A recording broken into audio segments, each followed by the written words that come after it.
What's going on, boxing heads? It's your boy Pool Kind of Boxing coming back at you with another boxing live stream for the boxing heads and the boxing minds.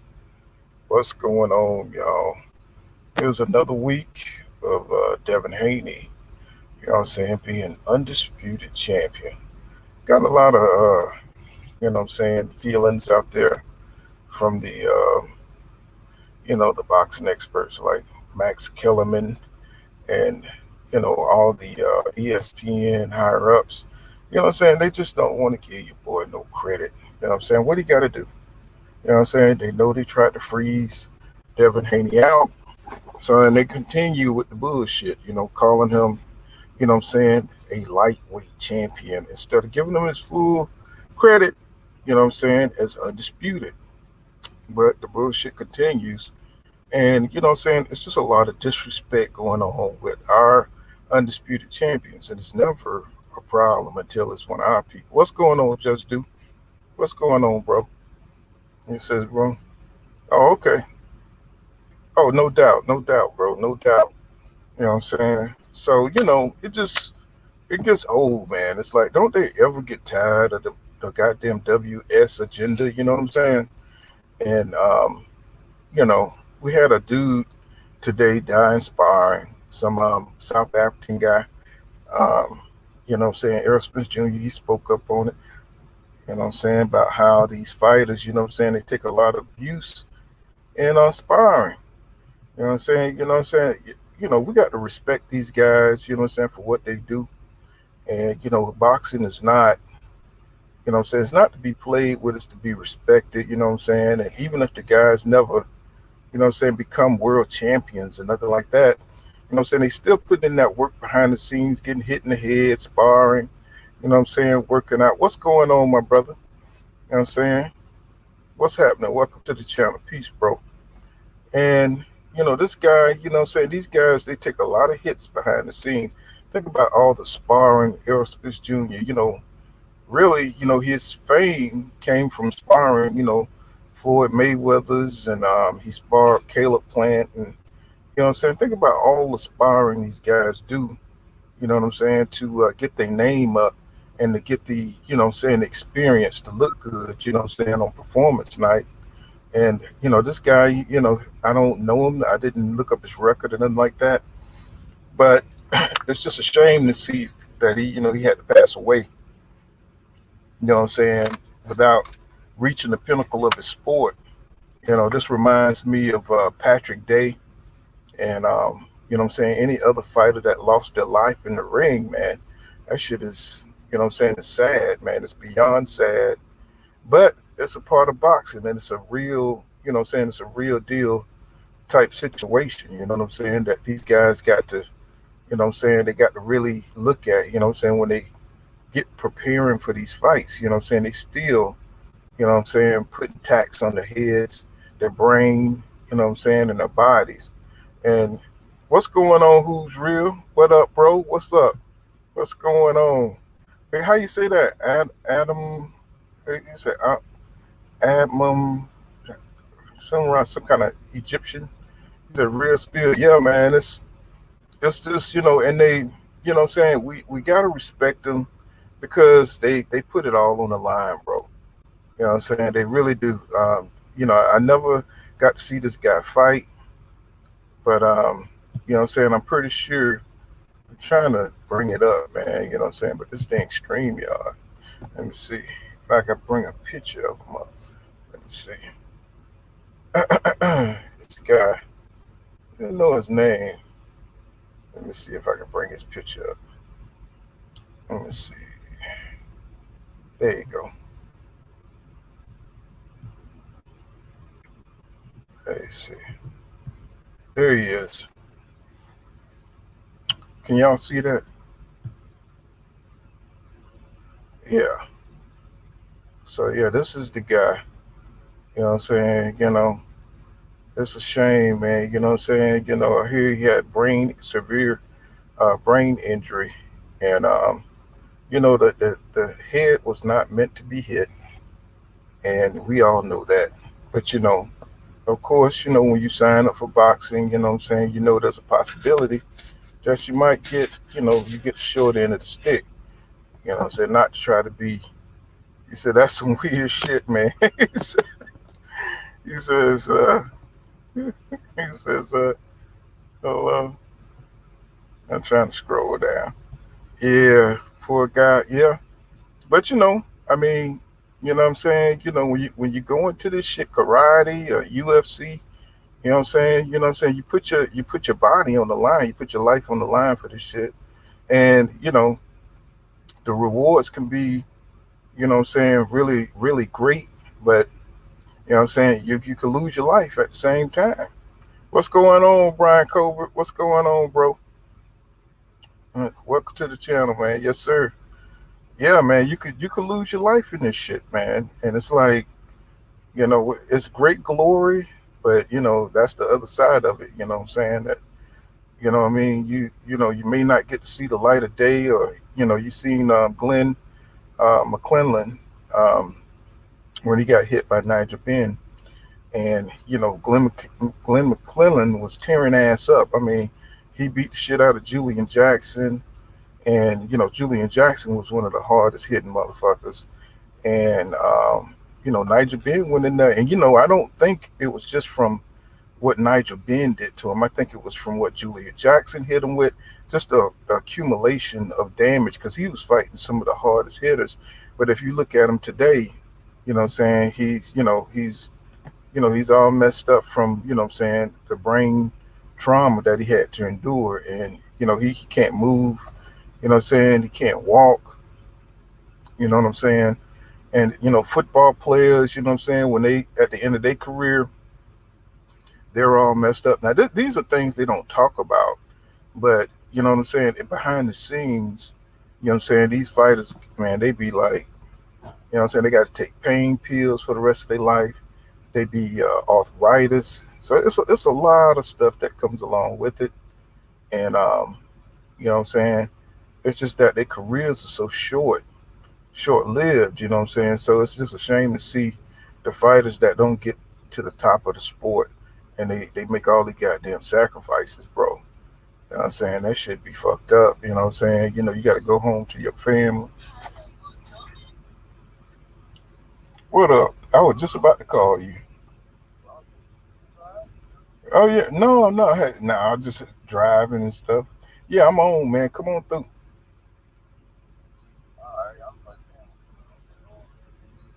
Yeah, I was just trying to put the damn picture of this African dude on. You know what I'm saying? I forgot to call you. I was just about to call you. All right, all right. So that was socio. So yeah, man. So yeah, so man, Errol Spence Jr. He says who's real says damn. He was swinging at the air, and he thought the ref was his opponent. Yeah, man. When you get those brain injuries, when you get hit in the head, shit, you don't know what the hell going on. Have you ever seen those? Knockouts where the guy still be punching and shit? So I'm pretty sure everybody in here done seen that. I think it might have been Julian Jackson when he hit Lloyd. What's that guy named Lloyd something? And he hit the ground and his arms were still punching. You know what I'm saying? So I mean, they don't be knowing what the hell going on. When you get clipped by somebody who can smack you, with some real power. You know what I'm saying? I mean, your body still be moving and shit. But you be out. And he says, whose wrist is damn? Let me see. He says, the brother name was pronounced, Amun. Amun. Okay. You know what I'm saying? Amun. Okay. And it says, I'm not good with the African Egyptians, lingo and stuff. He says NTR is pronounced neater or something. And, y'all Nubians and stuff, it's all cool, I just don't know how to pronounce all that, But, I get it, Amun near. Nitir or something like that. Yeah. Well, my name, just call me Pool Counter boxing. God damn it. You know what I'm saying? That shit. You know what I'm saying? What does that mean? I think by the moon or something. The moon, something like that. I know it's Egyptian. You know. But yeah, man. So they still tripping on your boy Devin Haney. You know what I'm saying? They talking about this. They trying to pump up this Tank and Ryan Garcia fight, and I don't really think that's a good fight. You know what I'm saying? Due to Ryan Garcia being a part-time boxer. You know what I'm saying? I don't even want to entertain that fight with Tank and Ryan Garcia because I don't think it would last long for one because Ryan don't really conduct himself in his craft the way he should. You know what I'm saying? He fights with his chin up, and that's a recipe for disaster. You know what I'm saying? I'm talking about on the amateur level. You know what I'm saying? What's going on, Sosa? What's happening with you, brother? What's up, bro? What's up, bro? Shit, I think that Ryan Garcia take to be an epic fight right there. See, You, people you don't realize Ryan Garcia used to have a lot of skills, though, man. But since he just been bullshitting around, him and Devin Haney, they fought 6 times in the amateur. They went 3-3. So he yeah, had the skills to pay the bills. He's just not focused right now. He's too much of trying to be on the glamour side. But I think if he buckled down and really got in there and got a better trainer or something, he could probably be a lot better than what he appears. yeah. If he take boxing seriously instead of stop trying to be a diva, you know. Mm-hmm. Shit. I mean, that's the thing, though. But right now he just clout chasing, man. He trying to clout chase for his Javier Fortuna fight, like Devin Haney said. Like you calling out damn tanks, you calling out Tank and doing all this other shit before you go fight somebody else. Stop Right. doing that shit, though. They need to stop doing that fucking shit, dog. Like they keep trying to build up off somebody else's name before they got another fight. But see, Oscar trying to get rid of Golden Boy. He's trying to sell it right now. Yep. Yep. And Ryan Garcia didn't even know that because if you seen that interview and they was talking about that shit, Ryan looked all shocked, like what? He started looking over his managers and everything, like he didn't even know that they was Oscar's trying to paw him out to the damn biggest bidder. So I'm thinking Oscar De La Hoya might do that Tank fight with Ryan just to go ahead and get a big cash out before he sell the damn company. Go ahead Oh, and oh, sacrifice you his think boy. you think you think Oscar De La Hoya gonna sell Golden Boy? Yeah, he's ready to sell Golden Boy. Because if Yeah. you look at it, Golden Boy is starting to sink, man. It's sinking. And it's gonna take somebody else. It's gonna take a new face in there to make Golden Boy turn around. Like he already has a reputation of not being good with black fighters. So they just lost Rashidi Ellis. He tried to get Earl. Earl even said that you're not good with black fighters. So they need a new image right now, Golden Boy. So yeah, Oscar gonna have to get rid of it because ain't nobody coming over there with Oscar because they done messed up too many times in the past. So now people are already weary of them. So they got to go ahead and get rid of it, scrap it. He might as well get what he can while the market high for it. Yeah. I mean, but how would you think that fight gonna be made? You know, what I'm saying with Tank being under Mayweather. So I know they worked See, before in the past. Oscar said that Showtime and the Zone can go 50-50 with it. Like you remember Showtime and HBO did that shit once before back in the day, but I think that Showtime need to have the pay-per-view rights to it, and the Zone need to go ahead and get the next day rights to it. That'd be the best way to work. But But 50-50? Come on, man. Tank. You know what I'm saying? Mayweather ain't going with no 50-50. You know what I'm saying? Tank is the star. You know what I'm saying? He the A side. And Oscar already talking about, you know what I'm saying, talking about 50-50, that just mean they even. Ryan Garcia ain't got no clout like that. You know what I'm saying? now you talking about Showtime and the Zone do 50-50. Oh, okay. You know what I'm saying? But huh. Showtime in the zone. Oh, Yeah, so like Showtime this sells. going through Espinosa, and I'm just trying to figure out how it's gonna work, bro. I mean, You know, Showtime and HBO did it before. mm-hmm, Like one of them had the pay per view, the other one had the rights to it after the pay per view. mm-hmm, mm-hmm. But like, if that would work, Showtime would have to get the pay per view rights to it, and then So the Zone could be able to play it on their platform. so from what I hear about this Errol Spence Jr. in this Terence Crawford fight. I hear that Terence Crawford signed. I wonder how true that is. Well, I mean, last time I was on here, I told you everybody signed. They just waiting on the venue date.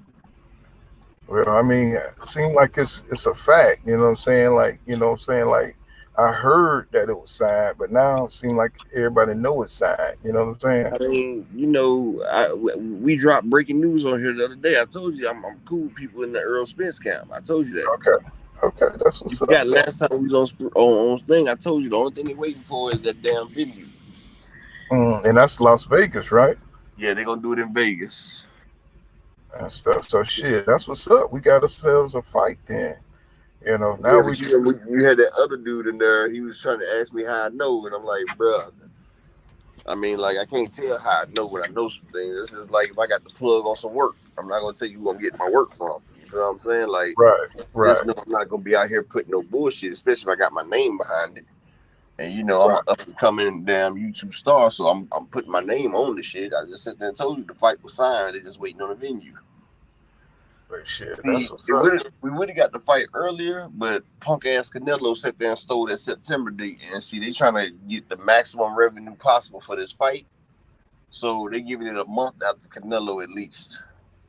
And Hmm. see, the only reason it's going into October like that because you know the football season starts, and to Right. have a damn, they want to use probably the Las Vegas Raiders stadium because to have a fight of this magnitude, you know they try to have maximum crowd capacity like the Dallas Cowboys stadium, Hmm.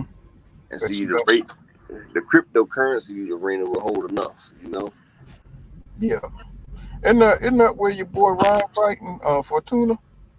Nah, they not fighting the crypto. What's going on, Thomas Morley? Welcome back, man. Yeah, shit. You know, I'm looking forward to that motherfucker right there. I may have to go to that one. You know what I'm saying? To wherever they haul it. You know what I'm saying? It's probably gonna be pretty expensive for the tickets. You know what I'm saying? But you know what I'm saying? I'm good. You know what I'm saying? I've been saving up for that one. So I ain't Probably gonna. about 1,500 for the nosebleeds. Hmm. Shit, I'm with that. Shit, to You see could that, probably to be there. file for a press releaser and try to get a press release. And Hmm. maybe if you know if you get in one of the camps, you know, get Shit, I them. might, I might pop up over there at EJ house. You know what I'm saying? Be like, what's up, man? Let's, hey, hook me up with one of them tickets. You know what I'm saying? I be in Dallas all the time, so shit, it wouldn't be You can nothing. always get a press release pass. Like if you cover one of them people and you know they got the press don't never pay for their tickets really. Yeah. I want shit. I never even applied for one, like Champ Side, Yeah, stuff like that. they got like 50, 60,000, 80,000 followers. You know, so Yeah, yeah. fight You know what hype. I'm saying? Fight hype, man. You know, they got all the followers, so you know they get the press release pass. So did you hear about this South African guy, died? Uh, died, I think he died in sparring. Nah, what happened? Yeah, yeah. It's an article here. You know what I'm saying? With a guy, you know what I'm saying? And he got fucked up, you know what I'm saying? He got brain trauma and stuff from Who's he punches sparring with? to the head. I don't know who he was sparring. It's some dude, I can't even pronounce his name. But it's been all over the news and you know what I'm saying? Shit. It's like, man, these guys got to take it easy on that sparring, man. Especially when you are sparring somebody with the power of somebody like Deontay Wilder. I was looking at what's his name? What's that English dude named with the braids? David. Benavidez, No, no, no, no, no, no, no. The heavyweight that sparred. David Tua. I think that's his name. You know Yeah, what I'm saying? David Tua, Braids. that hard hitting Samoan. No, no, no, no, no, no, no, no, no. The guy who was sparring with Deontay Wilder when he was over there in England. Remember that guy? Uh, I think he retired now. He used to always wear the braids and shit. Was real athletic, kind of a smaller uh, heavyweight. David something. Um, anyway, he was talking about how hard Deontay Wilder hit in sparring. I was like, shit. You know what I'm saying? If he sparred goddamn Deontay Wilder a lot, man, you're talking about brain injury, bro. You know what I'm saying? I mean, that dude, That That's why dude. they have headgear, and that's why they use bigger gloves and shit. You know what I'm saying? What's That's that, what David? What's that guy named David? I think everybody know who I'm talking about. But he haven't fought in a while, so that's why the they dude probably can't run really. up on Lennox Lewis all the time.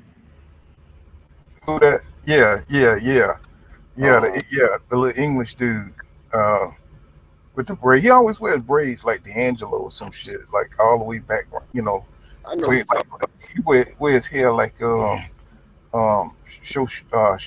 Porter. You know what I'm saying? What's that guy named David something Thompson? Is it David Thompson? David something. But he was talking about sparring, the power that Deontay Wilder had, and sparring when he realized how much power Deontay Wilder had, man.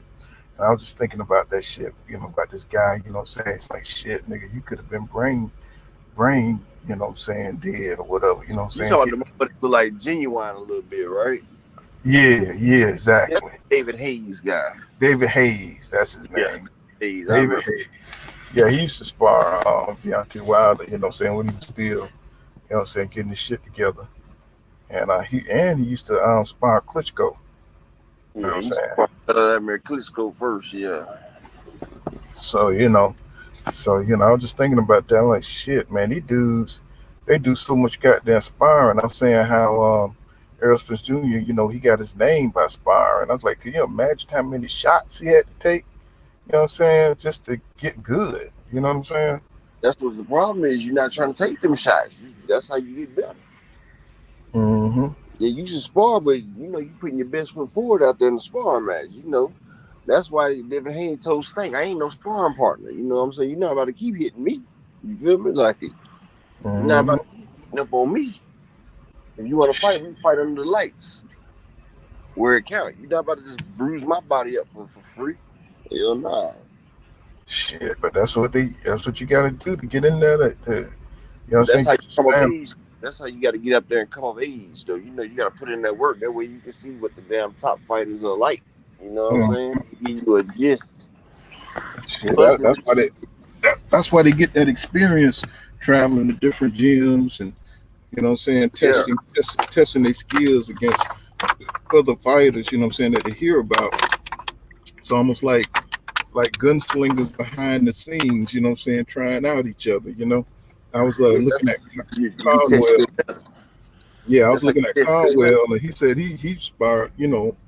He sparred a lot of guys. He sparred Boots Ennis. But see, a lot of them big punchers, they have like 6 and 8, between 6 to 8 different sparring partners. So people only go in there and take a couple rounds of sparring, and then they Mm-hmm. switch out for some more. Because you don't want to hurt your sparring partners. You want them to come back and keep sparring with you. But you remember before the Ugas fight, one of Earl's old sparring partners, remember he knocked him silly. He was like, shit, Earl got some different power now. Yeah, yeah, because yeah, that motherfucker right now. They said Earl is still on his shit, man, on his nutrition. Yeah. They said he's And still I on. just watched this show with Tarver, Roy Jones, and Paulie Malignaggi the other day. Oh This yeah, I saw that. shit pissed me off, bro. Like Roy Jones used to be my favorite fighter, man, but Roy done got real salty in his old age. I And like know, man. him and Tarver, they keep marginalizing Earl Spence like he's just some kind of come forward steam engine. Like they keep pushing a different agenda. Paulie, that was the first time I've ever agreed with Paulie Malignaggi. But what they fail to realize, Earl has lateral movement. Earl moves his head. Earl catches them shots. They just keep thinking that Bud is just going to outclass Earl on all these different ways, and they not realizing that Earl is a master class. He just does shit so subtly. That's why Yeah, motherfuckers think they see something until they get in the ring, and then they realize them shots don't be getting landed. Like Mikey Garcia saw something, and he got in the ring, and he see them shots wasn't landing. See, from the outside looking in, you might thinking that motherfuckers are scoring on him like that, but you're not. And then with his damn onslaught, he gonna make you put your hands in your like I'm yeah. just saying. It kind of cut out at the end. Yeah, so, Oh, like he got that onslaught that'll make you put your hands in your pockets. Like they don't yeah. realize it. They're gonna realize it But though. well, what it is is that Roy, um, Crawford, he came up on HBO, Yeah, and Roy used to see him all the time. yeah, that's what it is. And plus, Crawford is an athletic fighter like himself. You know what I'm saying? Who can do extraordinary things because of his athletic gifts, and so he But see, mirrors kind of like. Go ahead. they don't realize Earl Spence is very athletic. He just is very economic with his movements now. Like they forget that Earl can go. He can bounce around the ring. He can go from post to post. Hmm. Shit. But Yeah, now but they don't believe in what I'm saying, all that extra energy, wasting energy. You know what I'm yeah, saying? that's what I'm saying. It's Economic all with his. about technique and working on your technique and everything. So with that said, you know what I'm saying. You know, Roy, he kind of like he favors Terence Crawford. You know what I'm saying? You can see it in everything he says and does. And it just is what it is. Paulie. You know what I'm saying? Paulie, he got to eat his words, from where he was saying European fighters, what I'm saying, dominating the sport. You know what I'm saying? That That's shit. gonna be What's the going first on, thing. Yolanda Dixon? What's He going just on? since Adrian Broner beat him and took his girl, so he's just been a racist boxer anyway. Right. He You know can what I'm say saying? shit just for the hell of it. But every time you Because turn, he's right, he has a platform, he can do that. yeah, every time you turn around, what I'm saying, he's always trying to, say some old slick racist crap, you know what I'm saying, about white boxers, what I'm saying, being on top. And I'm like, bro, you know what I'm saying? You just saw your boy Devin Haney win undisputed. You know what I'm saying? And Some, both didn't win more than a minute in that whole fight. mm-hmm. See, Paulie must think that movie Rocky Balboa is real. Yeah, because he said something about the Italians or something at one point.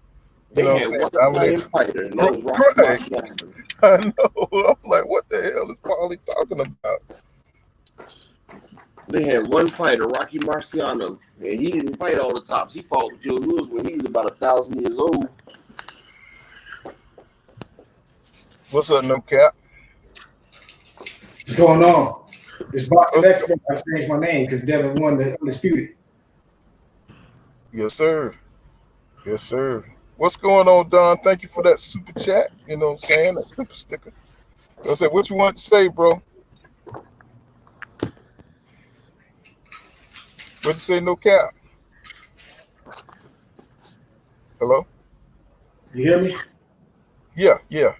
Oh, okay. What you had on Devin Haney and being undisputed? How you feel about all that? The fight went exactly like I thought it went, except I thought Devin was going to stop him in the 10th. Mm-hmm. But, Kambosos, he took the ass whooping like a man. You got to give him credit. Mm-hmm. And, Lomachenko, he next. If he could get out of Ukraine alive, he go get it. He go be under fire in the ring. He gonna go from being, if he even in the battlefield, but he go be under fire for real. Fucking Haney. Shit. I don't think Lomachenko nowhere near the war, bro. I don't. I think he's in a He in the hotel. war. He had the Four Seasons. You know what I'm saying? And he's just waiting it out. You know what I'm saying? Exactly. I don't think he's nowhere in the war that he He just. took some damn pictures and some camouflage, and they got him the hell up out of there. Mm-hmm. But that is an intriguing fight if it's going to be next. And I hear they want this fight to be next and not the rematch because we don't need to see a rematch of that bullshit. No, I think it'll be no rematch because this is gonna be a worse beatdown than the first one. And Mm, Lomachenko, he gonna lose. Devin Haney gonna do him the same way. He too long for Lomachenko. And mm-hmm. it's just Which gonna is be why Lomachenko ducked him in the first damn place. You know what right. I'm You know, saying? there's no rematch because ain't nobody gonna pay for the fight. Yeah, yeah. What platform gonna put that fight on? And nobody, you know what I'm saying? Instagram. They can't do it back in Australia because the fans was in there like a funeral. They definitely ain't coming back for part 2. Did you Plus, see you gotta have a like Luda Bella don't even have a platform to put it on. Mm-hmm. That's why Bob said he gonna make the Lomachenko fight next. Like they can Mm, basically just tell Kambosos, look, you take this and that's it, because they ain't got no way to sell this next fight because ain't nobody gonna show up. Ain't nobody Yeah, showing up. not at least no Australians, and they like Dev better than they like Kambosos. You know what I'm saying? Yeah, a couple of them still mad though. Them racist ones. Oh yeah, they let them go out there and hop with the kangaroos. They'll be all right. You know what I'm saying? They got a whole country full of them damn things. So you know what I'm saying? They got a Yeah, lot of shit. kangaroos box better than that nigga. Like my boy Champ said. Kangaroos box better than that nigga. They do. The kangaroos be having they guard up and everything. They do bounce better. They at least they got their chin tucked there, their hands up. I bet they can block a Kambosos, fucking jab. That man couldn't stop a damn jab. Talking about he a temple. His damn arms too short, man. You know what I'm saying? Every time he came forward on that front foot, man, Dev had an answer for him. You know what I'm saying? There you go. You know what I'm saying? Dev is he's coming into his own, man. You can see it. He's starting to develop. I think he done turned the corner. That fight right there show you how overrated Teofimo Lopez was. I used to tell everybody Teofimo was overrated. yeah, all the top rank overrated. Lomachenko too. Well, I do think that Teofimo Lopez is better than that. I just think I think he let Kambosos got in his head, and you know what I'm saying. I think the fame, you know what I'm saying. You know how boxers get off their game, like Tyson. You know what I'm saying. Tyson, we knew he was a lot better than he was showing against Buster Douglas, but when these fighters go through shit like Teofimo Lopez, he was off his shit. You can have a bad day. And I'm not saying that, he's a super talented dude, but I do think he was better than the fight that he gave Kambosos. Because he gave Lomachenko a better fight than Kambosos.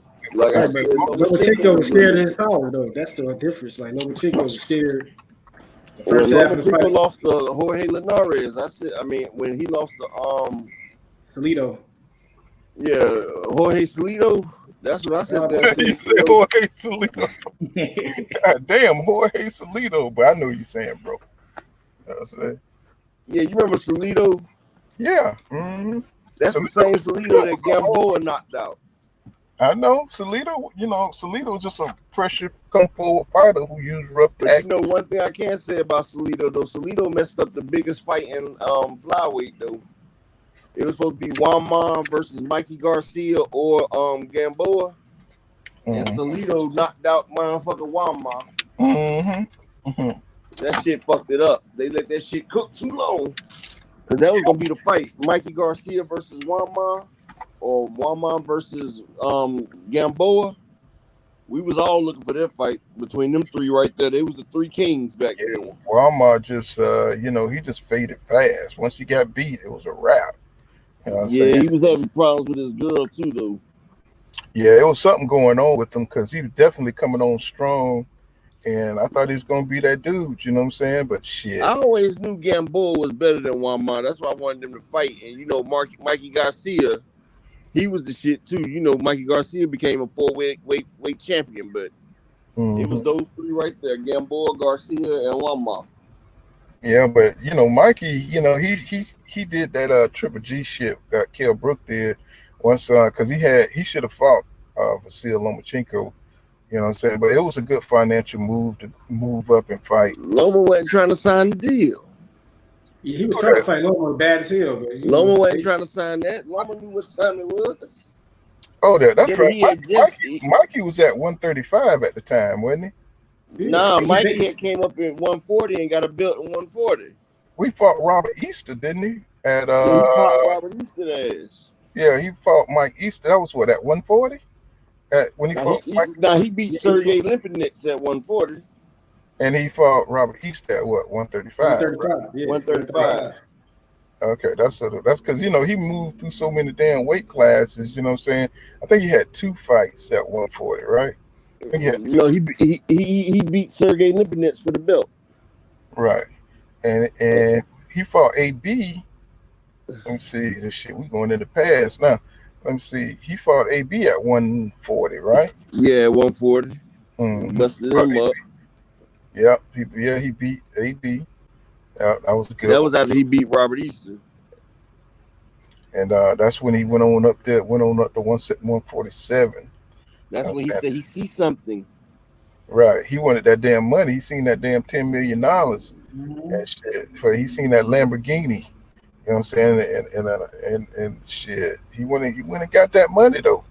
You know Nah, what I'm he saying? seen the same thing that Tim Bradley and all them say when they see Earl's fight, that he don't move his head and everything, but they don't see he catch them shots. Like I be telling you, he be catching them shots right Well, there. I mean, Earl moves his head when he you know what I'm saying, like when Right. I thought when he fought Ugas, you didn't see him, you know what I'm saying, fainting, moving his head, Yeah, you he know what always I'm move his head. Like you can't. He saying? don't get hit. Though it's like if he get They touched, you always say move that. your We head. know he moves his head.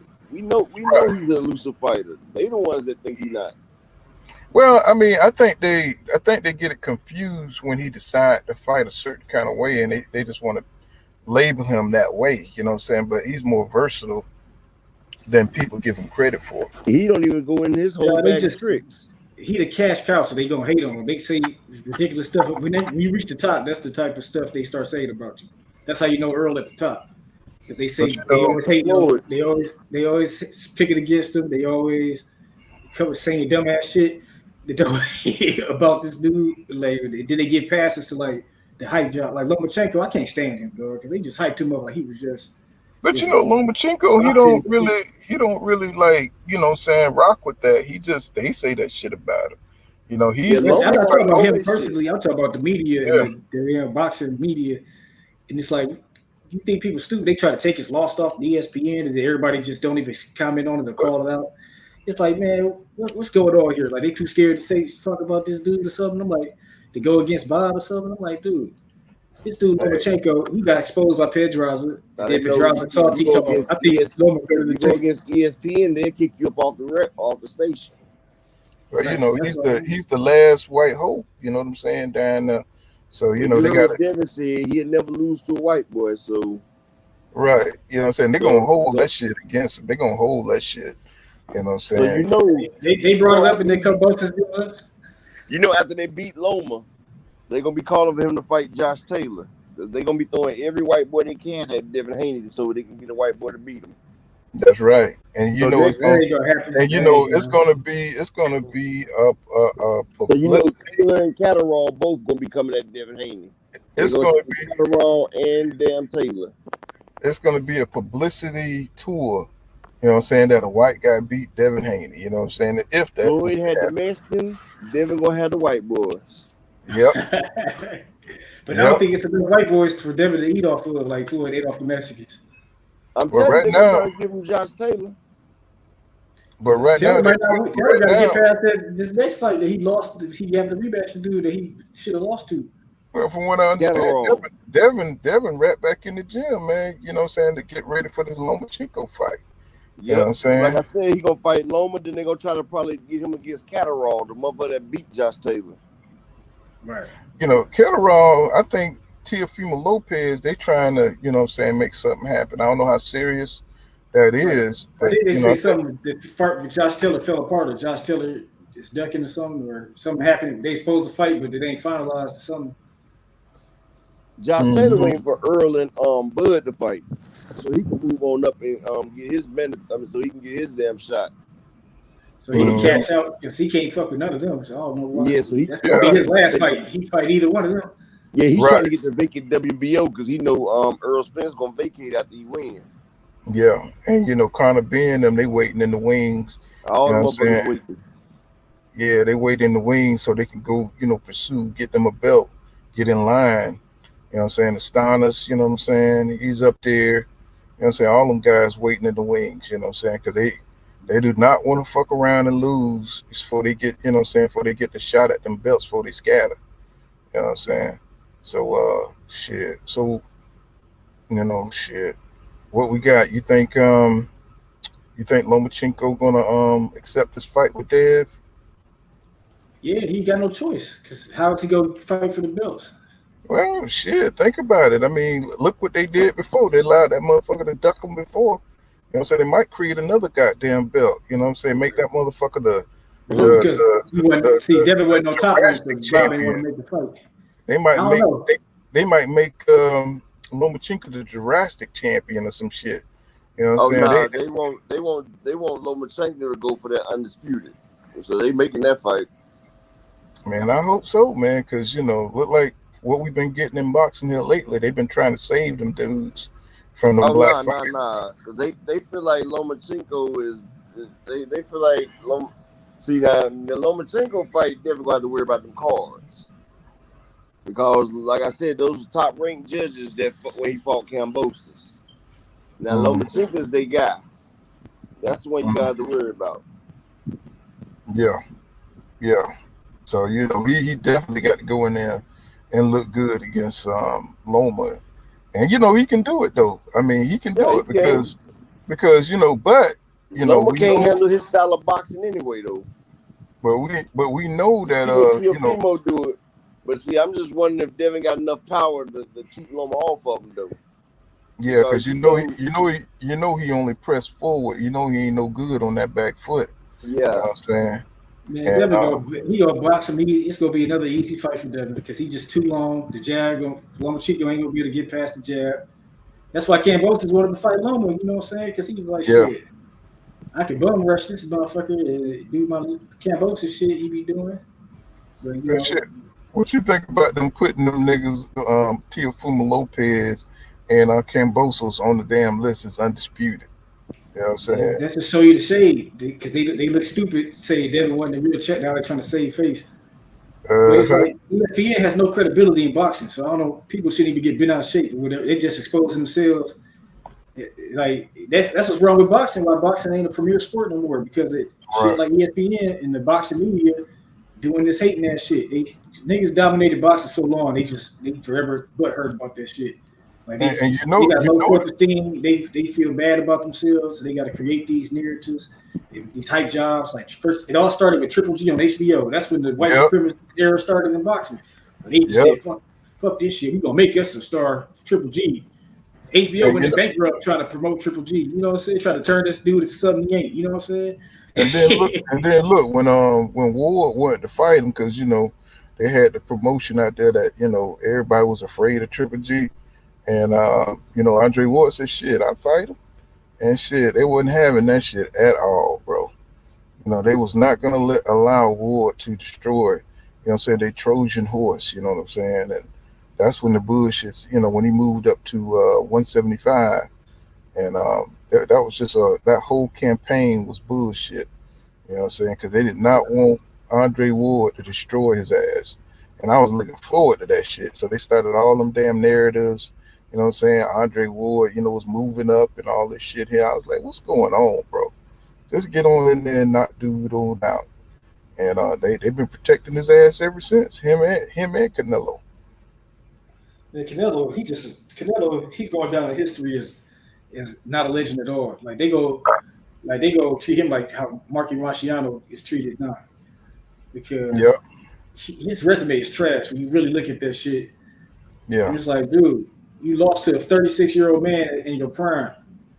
You know what I'm saying? That's like Terry Norris getting beat up by Sugar Ray yeah, when he fought yeah, old ass Sugar Ray. It's like how you go lose, how you supposed to be the next big thing, but you losing to the old guy.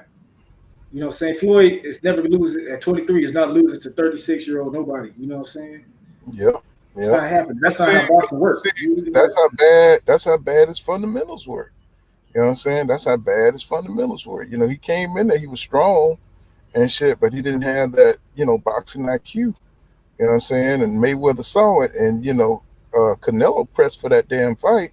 Mayweather wanted his ass to, what I'm saying, take a couple of more fights and get it, get his boxing acumen up. But he got tired and thought he was a star, and wanted the shot, and he went and got that shot. I think Mayweather made him fight Trout or somebody Yeah. before he got the fight, and Mayweather gave it to him and shit and beat his ass, 12 rounds straight. You know what I'm saying? So he wasn't ready. You know what I He never mean? gonna be ready, though. It's like when you went to prime your career, you a champion, you ready. You ain't gonna be ready, you ain't never ready. He just ain't good enough to beat Floyd. Never was, never can be, never. He just ain't good. He just ain't that type. He ain't that special of a fighter. They try to make him out to be. It's like he ain't even fucking with De La Hoya. Like De La Hoya in his prime was a great fighter. Canelo ain't even on that level. You know what I'm saying? It's like Right. He's still he ducking smoke. ducking smoke, dude. Just duck. He ducking all. He fought old ass Triple G, tailor made Triple G. Then he about to fight him again for a third time for what? Right. That shit don't make no sense, man. That shit ain't gonna do no numbers. Like the Triple G shit is over because Triple G ain't did nothing since he fought Canelo. Like if Triple G was fighting Charlo and shit, and shit like that. The rematch probably will be intriguing, but it's like he ain't did shit since he fought Canelo. It's like people that forgot he alive. This shit ain't gonna work. They just gonna keep on losing money fucking with Canelo, and that's good. So they can be done with DAZN can be out of the boxing business for good. We can get this shit on the road. Because I'm tired of it. I'm tired of the Canelo saga, though. Like Canelo just need to retire, dude. He need to drop the bus at 168 and just retire. He ain't trying to fight nobody. Right. He got that gifted win against Derevyanchenko, and he grabbed them belts and buried them in his backyard, waiting for that damn Canelo fight. And he damn near fucked up against Moretta, because Moretta was fucking giving him the business, bro. Right. He was giving him the fucking business before he fucked up and got caught by that right by Triple G, but he didn't have the talent, even be in the ring with Triple G. Right. But for him to shake up Triple G the way he did, he don't need to be nowhere near Jamal Charlo. And everybody knows that your boy Malanga, he probably would have pieced up Triple G. You know what I'm saying? I don't know. You know what I'm saying? 'Cause we haven't seen him in there with nobody either. You know what I'm saying? They've been protecting his ass like he the next Canelo or something. And so, we still got a lot of question marks by some dudes with belts. I call them belt holders. So I don't really think, they real champions and shit like that. And, if Jamal wouldn't have fought Derevyanchenko, I would have been questioning his ass too.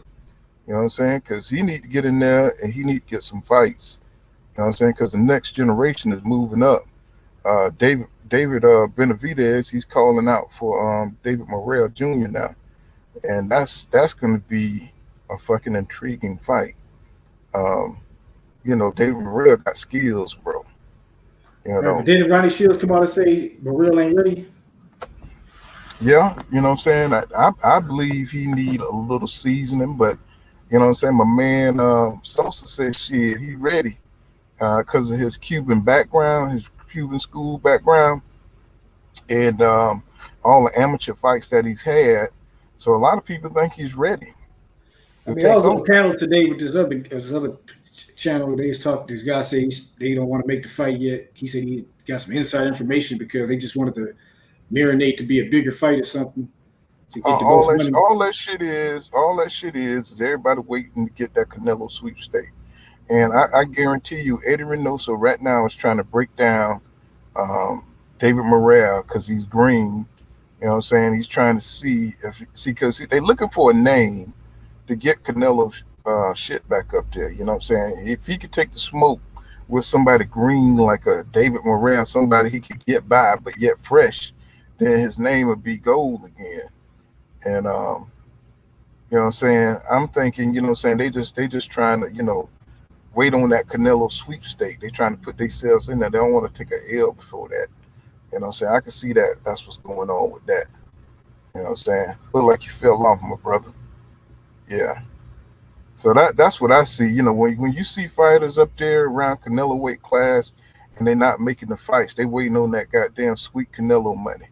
You know what I'm saying? They want that life-changing money. And if it's a possibility or if Canelo puts something in their ear where, they might get the fight, you'll stop seeing them moving forward and shit. And that's the fucked up thing about, Canelo is he can stop up the sport from moving forward, by just mentioning a fight, with anybody. Right, but he ain't earned that type of power because he ain't beat enough people to be in that position. Like they just gave it to him. Like the way they just manufactured this guy as the face of boxing is just disgusting, though. It's like I know, because it's like this dude beat his best win is like an old Cotto or some shit. You know what I'm saying? Like a welterweight Mike at 160. Mike Big Boxing in the building, my brother. Salute. Y'all subscribe to Mike Big's Boxing, man. Got some great content over there, man. And some great people. Yeah, man. You know what I'm saying? Man, that thing used to have me so upset when they created that franchise belt, bro. I mean, I used to be around here 50. I mean, I used to be 99 degrees hot, bro. Just tripping, man, that they created some bullshit in boxing, more obstacles, more bubbles to put fighters in so they don't have to prove themselves. And you know what I'm saying?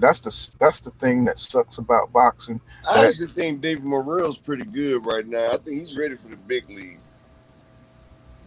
yeah, I was just telling him that you thought he's ready. You know what I'm saying? But you know, David's calling for the fight now, so you know what I mean. You know, but they. Benavidez's father was talking that shit, but it's like I don't Mm-hmm. trust this camp no more because they was talking that shit about Andre. But Andre said, okay, his manager came out talking about we need more money for this fight, but they fighting Lemieux and shit for peanuts.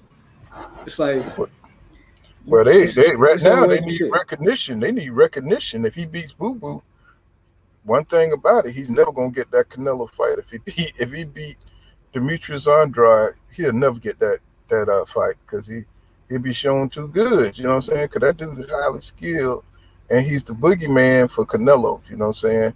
Him and Jamal, um, David Benavidez. Well, you know, all of them really. Anybody with a pulse. You know what I'm saying? They really Canelo ain't really trying to get that smoke like that. And if he beat Dimitri, he definitely not getting the fight. And you know, Canelo, you already see how he feel about Dimitri Andrade. You know what I'm saying?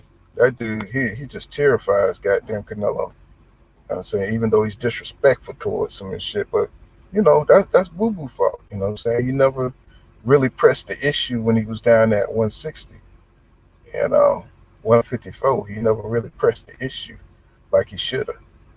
You know, he should have fought the damn Charlos, and you know what I'm saying? I think he would have been in a better situation. What's going on, Mr. Infinity 8? What's going on? He says Canelo has a whole country behind him that would support him in a fight against anybody. That's the truth. He says, I won't be buying a Canelo pay-per-view because he doesn't appeal to me. Me neither, man. Me neither. You know what I'm saying? But right now, Canelo is a brand. You know what I'm saying? He's more than a boxer to, you know, the Mexican people. You know what I'm saying? He's a symbol. You know what I'm saying? Where, you know, they don't have a lot of them. You know, Zaro's been dead for a long time. You know what I'm saying? Zaro used to be the shit. Y'all know, y'all young people don't know about Zaro. But he's on that level, like a Superman or some shit like that. You know, and that's, you know, they're gonna support him. So he's able to fuck over boxing because he brings the money. And you know what I'm saying, he brings huge money.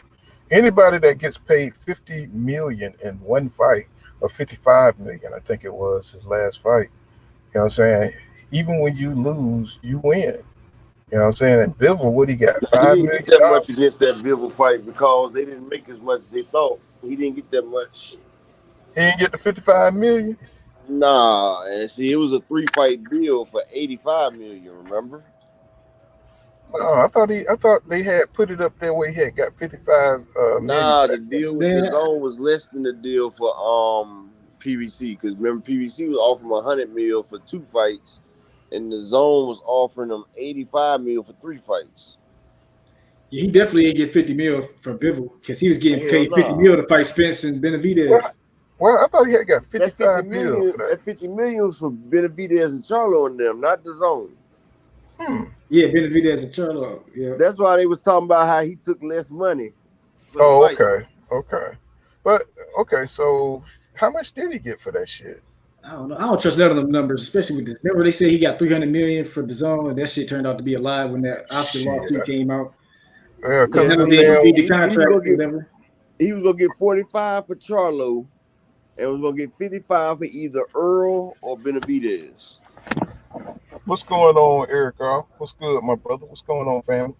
Yeah, shit, you know, but that's crazy. Well, you know what I'm saying? He went up there and got his ass whipped, so now he got to bring his ass back to earth. You know what I'm saying? At 168, and okay, they're gonna give him a little confidence builder with your boy Triple G. You know what I'm saying? That's, you know, he probably gonna knock Triple G ass out this time. And that's really gonna they really gonna go crazy over that bullshit right there. You know. If he end up knocking out Triple G ass, you know what I'm saying? He gonna be back to face a box and watch what I tell you. You know what I'm saying? Even though that fight ain't shit. Watch what I tell you. You know You know what I'm saying? That's all it takes. A Canelo win. He'll be back on top. You know what I'm saying? So shit. And all them other guys that's waiting, they just gonna wait. You know what I'm saying? They don't give a damn. Suleiman don't care about that shit. He ain't gonna order none of them fights. Oh no, because when that one time he ordered that Triple G fight, Uh-huh. Canelo was so pissed off he didn't even want to wear the WBC's none of his stuff. So Suleiman, that's why he made the damn franchise for Canelo. See, Canelo right now is still the face of boxing. That man gets like he said, at least 25 mil per fight. At least. And so with the sanctioning bodies getting a flat rate of 3%, 3% of 25 million is a damn lot of change. Like that's 3% of 30 million is motherfucking what is that, 1 million? That's a lot of goddamn money. 3% You of know what a I'm million saying? is 3% of a million is what, 300K? That's hold on. Shit, it is what 1% of a it is. million is 10,000, so that's 300. That's 30,000. So 30,000 on a million. That's damn near 60 million. I mean $60,000. Well, from what I heard is when you got the franchise bet, you don't pay sanctioning fees. You know what I'm Then you saying? pay sanctioning fees. Huh. You know, franchise ain't a belt, but he got to pay sanction fees for the. He got the WBC regular belt too. Yeah. Right. That's 68. The franchise is just a way to duck shit. Well, basically, he gonna get paid off in it anyway because he's getting all them perks and shit. You know what I'm saying, for not having to goddamn fight them goddamn mandatories and shit. He getting paid off some kind of way. You know what I'm saying? Oh, Eric says, he said, not much. Sorry for ranting on your comments earlier. I just want to see Girl versus Bud. Oh, yes. Oh, no problem, bro. He said, Mr. Infinity 8 says, Canelo would be an even bigger star if he fought the top black fighters and around his weight class. He says, Chavez fought everybody. Chavez is more respected not only by his Mexican fans, but black fans too. You right about that. You Yeah, damn Chavez, right that's the about one that. that broke this. He broke Roger Mayweather's Philly shell. He was the first Yeah, person. He was the first person that figured out how to beat the Philly shell. yeah, And boy, he beat the shit out of Roger he Mayweather. sure did, didn't he? Oh man, that Mayweather and couldn't even throw them damn shots at him, boy. Cesar Chavez was on his ass. but Chavez got Sweet Pea beat him, and I thought Mildred Taylor beat his ass. You know what I'm Yeah, saying? I thought Sweet Pea beat him, but But I thought Sweet Pea beat Oscar De La Hoya. yeah, he did. He did. Yeah, he Sweet didn't get the Pea. nod though. Yeah, that's when he started losing. He started getting them fucked up decision wins. I mean, losses because he beat Chavez so damn easy. It was ridiculous, bro. And You said what? I said he beat Chavez so easy it was ridiculous. And The way he was boxing Oscar De La Hoya though, that was like one of them Floyd clinics that he was putting on. oh man, he was doing some crazy slips, wasn't he? He was slipping them. He was all down Oscar low. De La Hoya was the golden boy, and he was putting Hmm. that pressure down. So you knew they was gonna give it to him. That's when the fix was in. Yeah, you know what I'm saying? But that fight right there, it was just like that He shit was, broke Pernell Whitaker right there a little bit. yeah, Like he he was was like missing though, man. I mean, he was missing. he was missing. He was missing. He was I missing. know, I was about to say He he was controlled the missing. fight. He controlled the fight. Yeah, he was missing, man. I was like, man, he made Oscar look crazy out there. And he said, "Sweet Pea outbox you." Yeah, I was just saying that. See, That Oscar was a gonna get a masterful plan. rematch. Yeah, I mean, he beat him. He beat him so smooth and so perfectly, and they gave that shit right. Shit, I couldn't believe it. That's the He beat him first. I eight think. rounds to four. I feel I like he did 8 rounds to four, but they didn't want to give him the rematch. That was like the first time I realized how fucked up boxing was. When I seen that decision, I couldn't believe it. See, that's Uh, why it's kind of hard to gamble on boxing mm-hmm, because you can know which fighter is supposed to win, but if the one that you pick is supposed to win isn't who Vegas wants to win the fight, then you mm-hmm, can obviously be throwing away your money because Vegas, they not in the fighting game to win to lose money. right. Vegas will make a motherfucker take a dive quick. So you just got to make sure you on the right side of who they got taking that dive. Yeah, Sometimes. Like a lot of people lost that money on that Evan Holyfield fight. He was minus 10,000.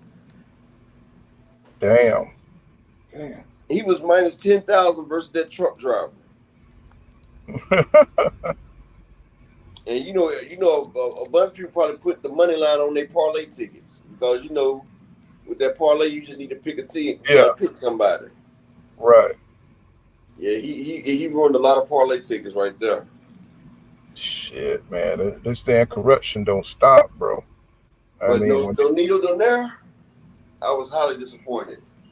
Yeah, second round. See, I put my bet on that morning because I was talking to my wife about it, right? And so, just from the hype up and just because no needle down there, he fought back the last fight. Mm-hmm. I gave him a chance. Yeah. But I even told my wife at the end of the first round, when he got dropped in the first round, I said, "Ah, shit." Yeah. Like that. Anyway, he boy. I know we be talking a lot of shit about him. He turned up, didn't he? Yeah, but you gotta realize, Donaire was 40 years old as well, though. Yeah, I mean, when we see fighters reach that age of 40, if it ain't Floyd Mayweather, see, Floyd and Bernard Hopkins got us thinking that just as a fighter's at 40, they can still do what they used to do, and Father Time is the only one that's not defeated. Who they got thinking that? Who they got thinking that shit? You get up there about 38, you seeing your boy Sergey, you see how he fell off and shit. You know what I'm saying? Look at King Kong Ortiz. Yeah. Well, he's a heavyweight. The last thing you lose is what? Your power. Yeah, last thing you lose is the power, but he still got the foot movement. He still got the head movement. He's still bouncing and jocking with the people. Well, he keeps from that Cuban. He's been boxing that Cuban school. That Cuban school of boxing. His whole life. That nigga don't know nothing else but the sweet science. You know what I'm saying? That's how he get down. And he's got more skill than most of these heavyweights up there right now. With the exception of Jared. If he was younger, boy. Yeah. With this, I don't even know where the hell Ortiz been. You know what I'm saying? I said, I don't know where the hell Ortiz been. You know what I'm saying? Because, he being that age, looked like he would have came, around, He was trapped in Cuba, though. Okay, he was still over there? Yeah. You know what I'm saying? Because by the time them niggas get over here, their hairline be in the middle of their head somewhere. You know what I'm saying? And he damn well in his 40s. And he's still boxing like a damn young man. Ugas, he still look good out there too. You know what I'm saying? He was, he gonna be a good journeyman for somebody. I think he got too much pride to be a journeyman. You think so? He done got him a couple good paychecks. I think he gonna get him one more good paycheck because he got one more good fight left in him. Shit, that'll be something. Damn, if Errol did to him, he might be done, bro. That'll be somebody good for. Nah, he said he won't Thurman. Thurman, Ugas, these are good names for Boots to come up on. I think a Thurman Ugas fight would be pretty good, though. A Thurman Ugas fight would be pretty good. I'd pay to see that. It'd be a good fight, yeah. And I would favor Ugas over Thurman. I would too. Thurman, he is had problems with Barrios, man. You said what you said? You said what now? Ugas did beat Sean Porter. Yeah, I thought so too. I thought so he too. Beat Sean Porter. And I think Ugas, he got in the ring with Spence. Thurman didn't. I think Thurman, he was never the same after that Garcia fight when he got his elbow injury. Man, y'all make sure y'all subscribe to my channel, Upper Excellence. It's right there in the chat room. Yeah, I got new content dropping every day. Got the four-part series of Errol Spence and the boxing odds for your betting. I'm going with a 90% win ratio right now. Mm-hmm. Yeah, Mr. Infinity 8 says Chavez and Sweet Pea sold 100,000. Was that a million? Let me see. It's 100,000. Yeah, 100,000 tickets in that Alamo Dome in Texas. They broke the live gate attendance record He said Chavez versus Mildred Taylor is Chavez claim to fame fight. And he should have lost that motherfucking fight, bro. You know what I'm saying? Ain't no goddamn way in the world he should have been counted out in the last goddamn 5 seconds of the fight. You know what I'm saying? I thought that was bullshit. And then they always did shit like that for Chavez, though. Let's see. Eric said, laugh out loud, be stressed out. He says Ugas would upset Thurman. I believe so too. With them body shots Ugas be throwing, man, goddamn Keith Thurman be up out of here, man. I mean, how many times he gonna be able to take his mouthpiece out before he get fucked up? You know what I'm saying? He did it against Pacquiao. He did it against Josecito Lopez. He did it against Mario Barrios. You know what I'm saying? So I don't think his body is in it. It's not in condition to take body shots. You know what I'm saying? And Ugas, that's what he do. You know what I'm saying? That's his specialty. You know what I'm saying? Hit your ass with them combinations to the body. You see how you fucking Earl up. You know what I'm saying? To the body. You know what I'm saying? And, Keith, I think he'll be out of there probably pretty early, given his body situation. You know what I'm saying?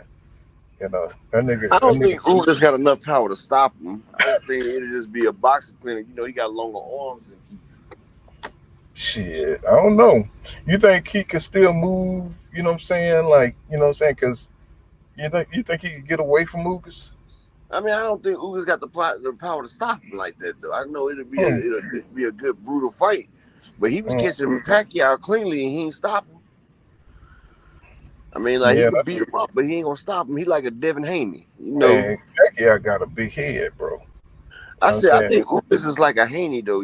Haney got enough power to keep you up off of him, but it ain't no damn show-stopping power. Yeah, it's probably something to that because he hit EJ clean and didn't hurt him like that. Yeah, that's what I'm saying. Like, he has enough power to keep you honest. Right. But you know how some people hit and they feel like you getting hit with a handful of bricks.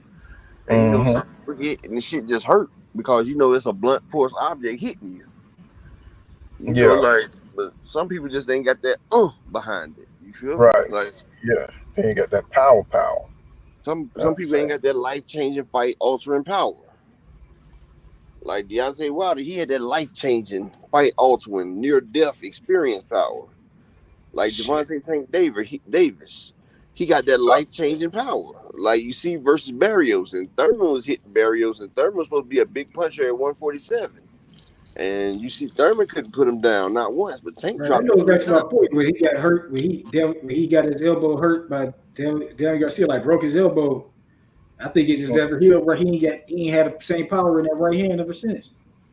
I don't think he broke that elbow versus Garcia. I think he was just running from Spence. Yeah, me too. You know what I'm saying? And you know what? I'm gonna tell you, I ain't no Thurman hater. You know what I'm saying? I used to dig Thurman, man. He was my boy. He was my boy. Man. The way he came in hard, bro.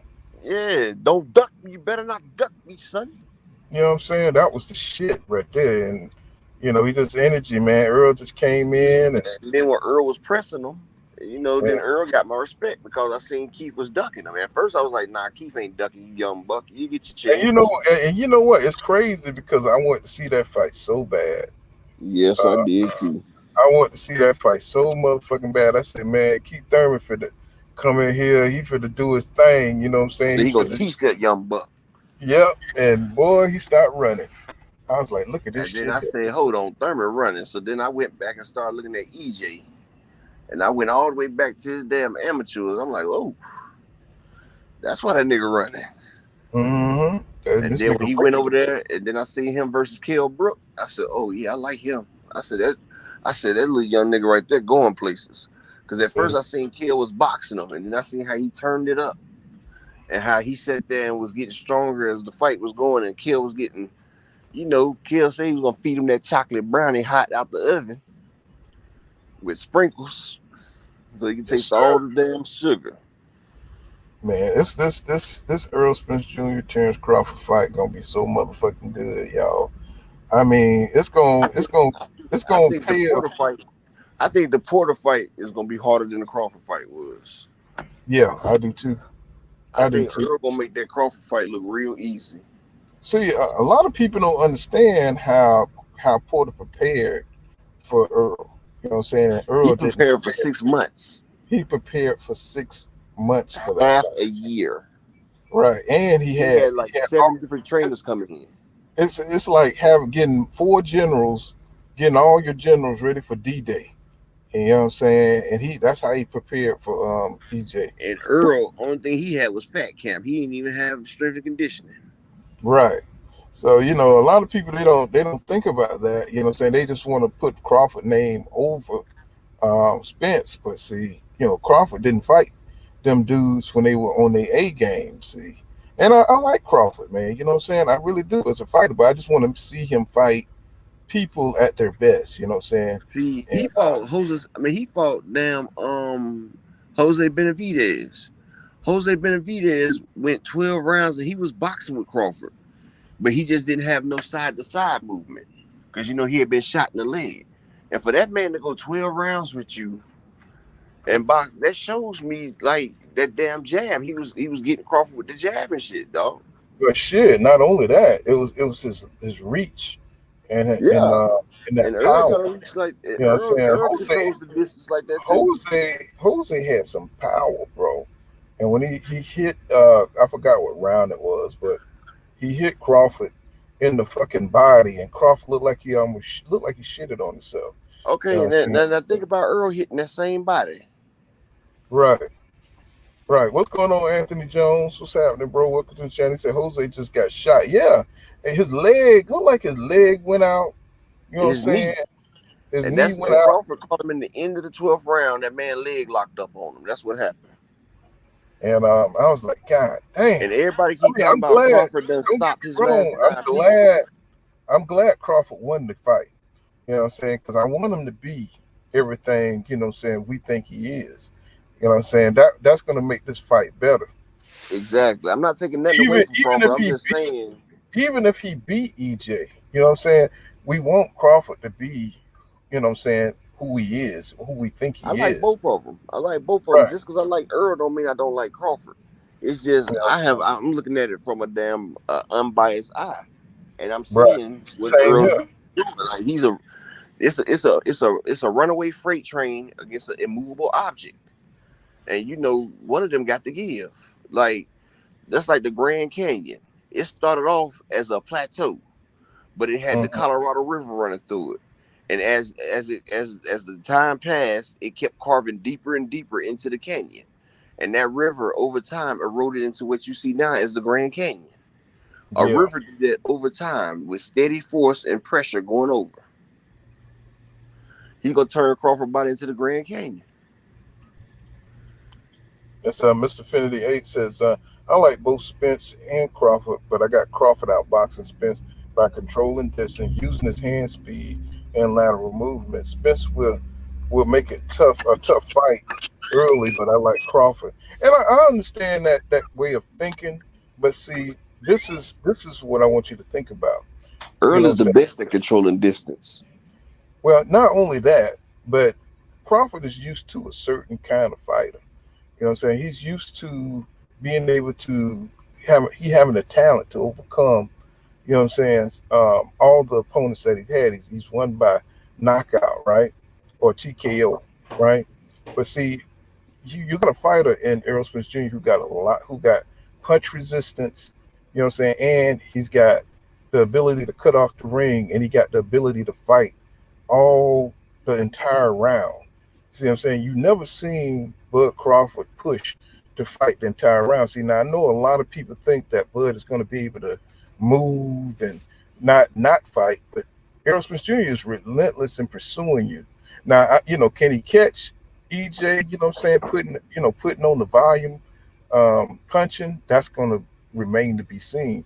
But what I do know is that Bud ain't going to be able to just move, you know what I'm saying, out the way, because EJ is going to be throwing them hands, scoring, you know what I'm saying, and at some point in the fight, Bud's going to have to fight, you know what I'm saying, to get those points. You see what I'm saying? EJ is not going to allow Terence Crawford to pot shot him, is what I'm telling you. That's not going to happen, bro. You know what I'm saying? EJ is As gonna long be. as this fight take to get bait, the war it goes against Bud because they thought they didn't want no part of Spence until he looked vulnerable in the Porter fight. And then the accident, that's when everybody got their courage up. But he Now they came got the back and courage after the Mikey fight, after they seen that Mikey went the distance, but they failed to realize that this is an Earl that's coming off a fat camp, cutting 40 pounds in weight without no strength and conditioning. that's what I say. Earl was slacking off. He wasn't coming to the gym. He admitted all Well, that. well, he was, He he drinking and was shit. used to fighting, more. He was fighting like what 8, 9, 10 times a year, and then when he Yep. stopped, when he slowed down, that's when he started getting into After the trouble. Ocampo fight, Yeah, because he started saying, he said, shit, 50% of me is better than everybody in this division. So he yeah, decided, why should I train so hard if it don't even take that much just to beat these people? Plus, everybody say I bulldoze people. I'm just gonna beat these people with my boxing skills. So yeah. that's when he stopped trying to bulldoze people and started boxing people. And But then Anthony after Jones, go ahead, but bro. after the Porter fight, he also said, I'm about to go back to bulldozing niggas. Yeah, I heard him when he said that. Anthony Jones says, "I got Spence Crawford hardest fight." He said, "I got Spence Crawford hardest fight was Green Beans, Gamboa, and Sean Porter."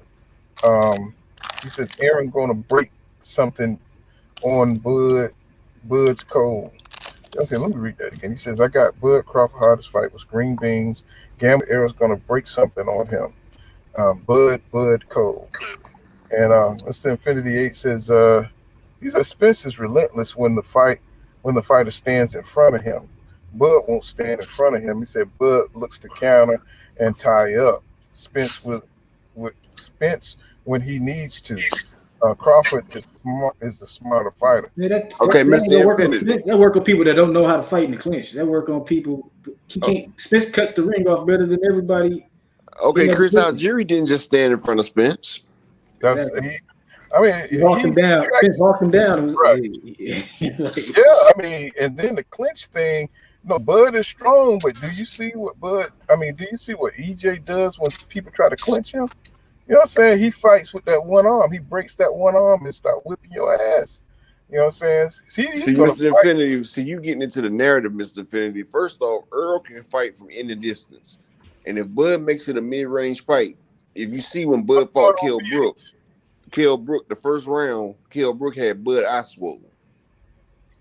Now yeah, you Kell don't Brook want to was take jabbing them the eye hell out of shots from Crawford. Earl because it'll be a different type of injury to that eye. That's Because what's gonna happen in the Earl's fight. jab is a lot better than Kell Brook's. And he throw it more. Plus, Earl Earl throw more has jabs than brilliant. anybody in the division. Go ahead. Like, the thing is, the output of Earl is just really gonna be fucking Crawford because the jab is gonna be constantly pumping. He's gonna be yeah. digging the body. And see that Crawford. that's what I'm interested in seeing. See, because see, Terence Crawford, he's not really elusive like that. You know what I'm saying? Like his most ardent fans think. He's not as He done elusive. gained weight. He's not as good He's as he was in the he's lower classes. well, yeah, he can't. He done fell in love with his power. He don't move. See, when you have somebody like Diaz who's short, somebody you know what I'm saying, who's not as talented, somebody who's not as dangerous, Terence Crawford could play with somebody like that, or Henry Lundy. You know what I'm saying? These guys, they don't have the attributes that EJ has. See what I'm saying? We watch every one of each Crawford fights. Now, he was 5'9", or 5'10", I think. I think he was 5'10", you know what I'm saying, with a longer reach. You know what I'm saying? It look like fighters who have reach gives Bud a lot more problems.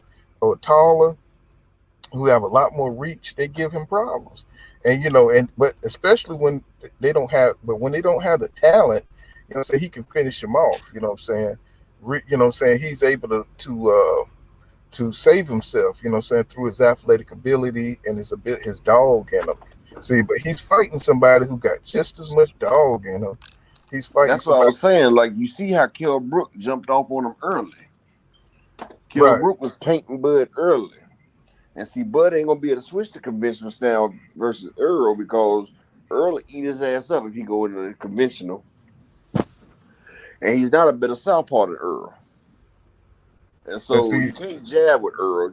Earl has the most vicious jab in welterweight, probably in the game. Earl has a technical punch placing jab that will break you. And he has a ring IQ, and you can't get away from Earl because Earl makes that ring real small. You be feeling like you in a jail cell when you fighting Earl, because he's the best at cutting off that ring. and see, the thing And is Bud can make adjustments, but will those adjustments help him in this fight? See, you can make adjustments against lesser talented people, but you know what I'm saying? Are they going to work against EJ? You know what I'm and, saying? and Without, one more thing about them The only way adjustments. Bud can win is if he knock Earl out by catching him with a punch he don't see. That's his only chance to win the fight. And Ugas that's caught him with a punch he didn't see, without no Ugas ain't mouthpiece. Ugas ain't as sharp as Bud got them sharp punches that you really don't need. yeah. Like how Tank knocked out Rolly. That wasn't really like a power And punch per se. and, It was the like thing is, he's going to get tested. I think he will hit EJ with something he don't see, and we're going to have to see how he reacts to that, how EJ reacts to that. Um, That's just like when EJ got hit by that 155-pounder, the African.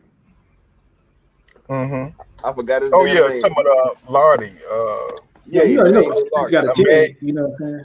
Emmanuel. I think his name was Emmanuel Lardy. Emmanuel But Lartey. And he was a can, hell of a puncher.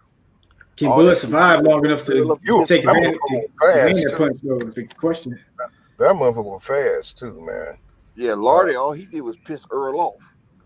Earl shook that shit off and came at his ass like a and that bulldog. was at 152, right? That was at 152. 152. I think the biggest problem is Earl seems way more motivated for this fight than Bud do. It's like Earl is locked in on this shit. Like he coming to whoop Bud ass, dog. I just don't Well, like But see, that's another thing I was gonna say. You also got Derek James over there, arguably one of the best coaches in history. Derek James, he see everything and he adjusts to everything. And one thing about Earl listens to what Derek James tell him to do. Like mhm. he got that type of relationship with his fighters, and they accept the adjustments. But Crawford, he has to start off at 100. It usually take Crawford 2 to 3 rounds to get going. And if you take 2 or 3 rounds to get going against Spence, your body's already gonna be done took some punishment, so you ain't gonna be at 100% power. Yeah. And you know, the more he start hitting that body, the less your shots gonna have on it. And I'm thinking about around the 5th, 6th round, his punches ain't gonna he gonna be slapping with them shots. Mr. Jones says EJ going to make Bud defense due to the body shots. EJ pressure would get him a stoppage or an 8-4 decision. Anthony Jones says, my bag, I'm tipsy, my bag. And Infinity 8 says, Chris Algieri is not Bud Crawford. There's talent levels to this. That's true. No, you said that Earl couldn't move, Mr. Infinity 8. And I was showing you that he could chase down a quick Chris Algieri. It hasn't been nobody that Earl couldn't chase down. But you know, when he fought Marky Garcia, he fought off the back foot the whole fight.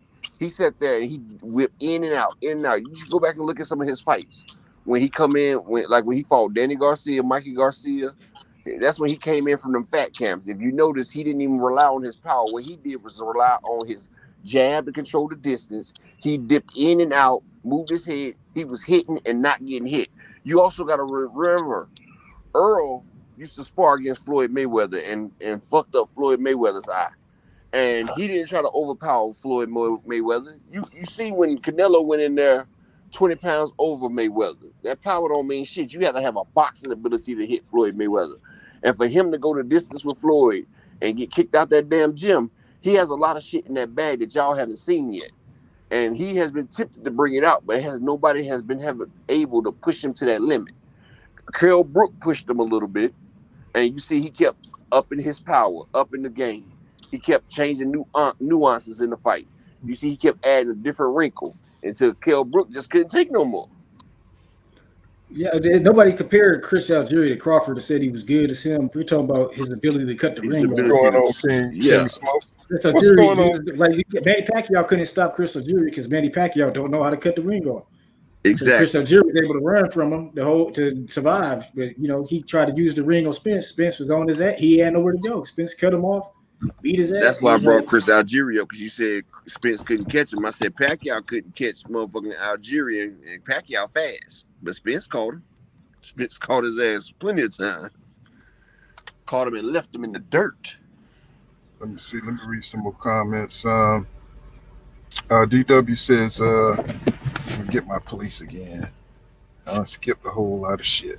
He says, what people don't understand is Ugas didn't want to stand there. He had no choice.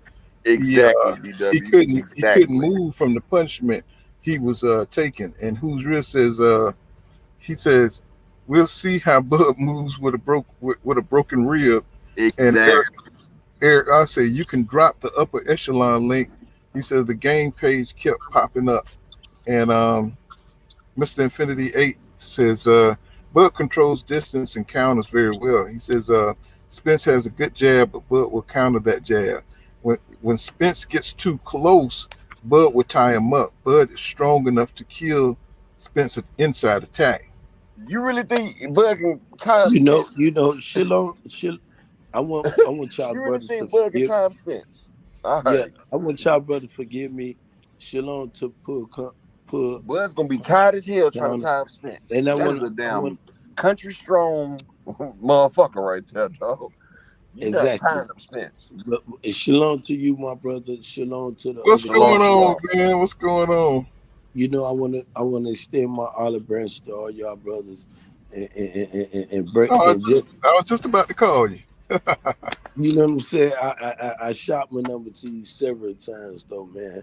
You know, I had the quarter little horse thing though, but I I heard y'all talking about this Errol Spence and this Bud Crawford fight. Mm, You know what I'm saying? And I ask people, everybody keep reaching back for the Mikey Garcia, the Anyway, the motherfucking Mondu. They reach back. But we got Undisputed. Last year I told you your boy Canfish Crawford was out here trying to sell that belt, pull counter. yeah, I And remember. not and not this year. I hope he agreed to the 45-55 because I know Speed's gonna beat the brakes off his ass. He gonna send his ass into that retirement home and back there in Oklahoma somewhere. You feel what I'm saying? And it's a beautiful thing for boxing right now. We got Cool Boy Steph, we got Shakur Stevenson, we got Tank Davis, we got Devin Haney just went over there and upset the apple cart. Poor me, you was on the counter, and this is how these how those people were just disrespecting Devin. Denied Yeah. his father access, denied his father access to the fight. Hmm. But then he went against all odds though. At 23, some people say he should just go up there to 140. What's your name, my brother? No, Yeah. It's me. There's no cap. No no cap. cap. Oh, that's no Yeah. cap. Yeah. Oh, you supposed to put you supposed to put that head on the back of that thing to make sure they know what you mean. But like I I can't said, though, upload the picture for some reason. but like I I had to said, post it. though, when you got a fighter like Devin Haney, the most avoided fighter at lightweight, this dude been knocking on Lomachenko fucked it up. Then Tio fucked it up. Then Kambosos gave him an opportunity and he took full advantage of. But me, as far as me, I'm Ben Israel. I'm here to speak about man's down today, tomorrow, and forever. And that Yeah. shit That's all what we own. That's what we own. Israel. We're talking about this fight coming up with and EJ and, and and, and that Terrence. and that assessment, them dudes sit here talking about how your boy Bud can get in the inside and top EJ when EJ is the most ferocious body puncher though, pull counter. You bring Mm, your ass in the inside, EJ gonna hit your ass with a short hook or uppercut. The fight, a pull counter. I'm finna yeah. go on mute and that shit ain't going past 11 rounds. Let me catch up on my comments. What's going on, Quill Golden? He says Errol may be the best in the world at cutting off the ring. Then he answers Infinity 8. He says, but best bet is to get on his bike and running the fight. EJ's going to be in shape. It's over. And it says, Miss Affinity 8 comes back and says, Brooke gave Spence fits early by boxing, but stood right in front of Spence late. You can't stand in front of Spence.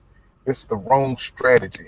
And DW says, he says, a focused Spence is game over for everybody. He said he would wash Crawford. I believe him. And Infinity 8, well, that boy, they'll be in there. Spence, he said Spence can box, but his weakness is that he is flat-footed, heavy on his front foot, and relies too much on his high guard. Spence also gets hurt by body shots. I don't know about that. But Eric Goss says, I found it just. Oh, he's just talking about the link, and Anthony Jones says, I don't give a fuck about Endo, me either, man. And Eric Goss says Porter and Ugas eliminates Mikey Garcia narratives. And Anthony Jones said Devin did his thing. He sure did. And what's going on, Jonah Turner? Welcome back to the channel. He says, Ben, please have my funds available immediately after the fight when Bud wins. I appreciate that. Oh, Ben fell off, man. It's Ben fell off. He probably went over there to the Crawford camp and stuff. He loves going over there and jumping on them dudes and stuff. But that's but that's what I see, man.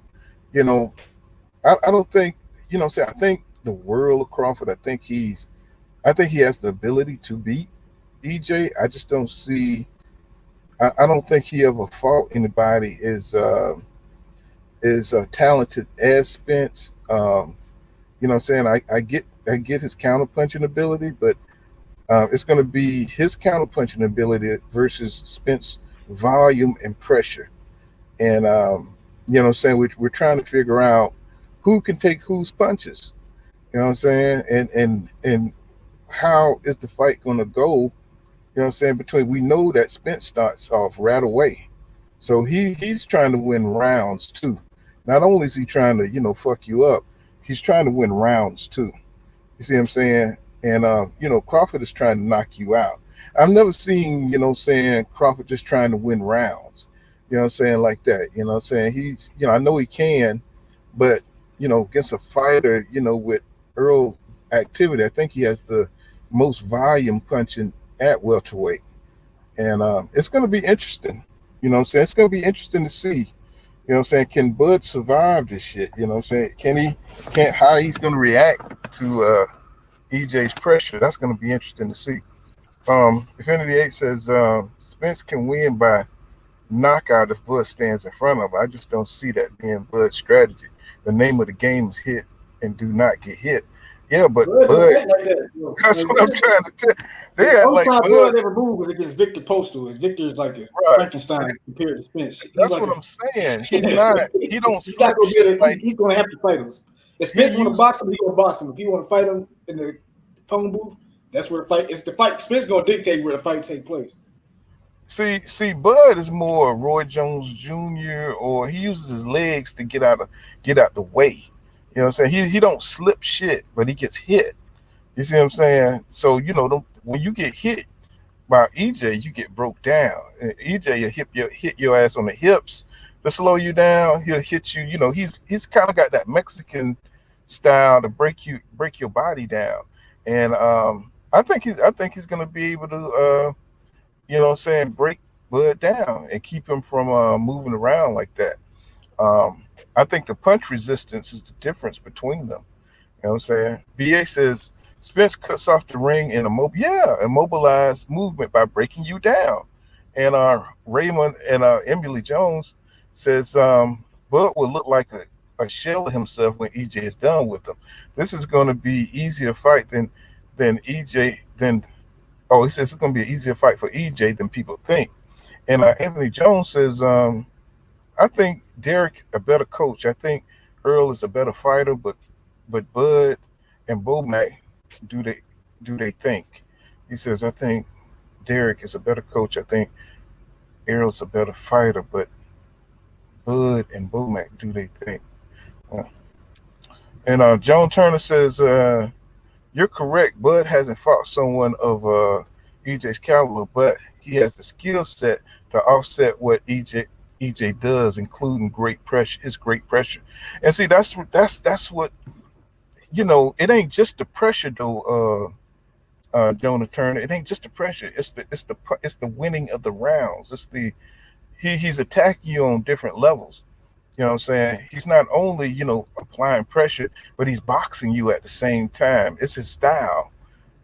It's his style of aggression, how you say that? Tactical aggression. You know what Tactical I'm saying? aggression. Right. You know what I'm saying? It ain't just, a full out press, you know what I'm saying, where he's going to get caught. And, I'm not saying that Bud can't catch him. You know what I'm saying? Bud is pound for pound, what I'm saying, the number one fighter. So, Yeah. I mean, I don't know what the fuck Bud can do, but that's the interesting shit. That's why I want to see this Bud fight. gonna have to pull out some shit that we ain't. Bud gonna Right, have to rise to a level we ain't never seen him do right, to beat exactly. Spence. If he And beat see that, Spence, he gonna pull out some shit we ain't never seen him right. do. You're gonna be like, what the fuck? You know what I'm saying? You're gonna be like some shit like, what the fuck? Like what? How the hell did he hit him with that shit? And he said, but Bud respected Postal punching power. I don't know why. That why he used the lateral movement against Postal. Bud will respect Spence Postal is punching flat power. footed. He could use Postal ain't got no lateral movement. That's why he could.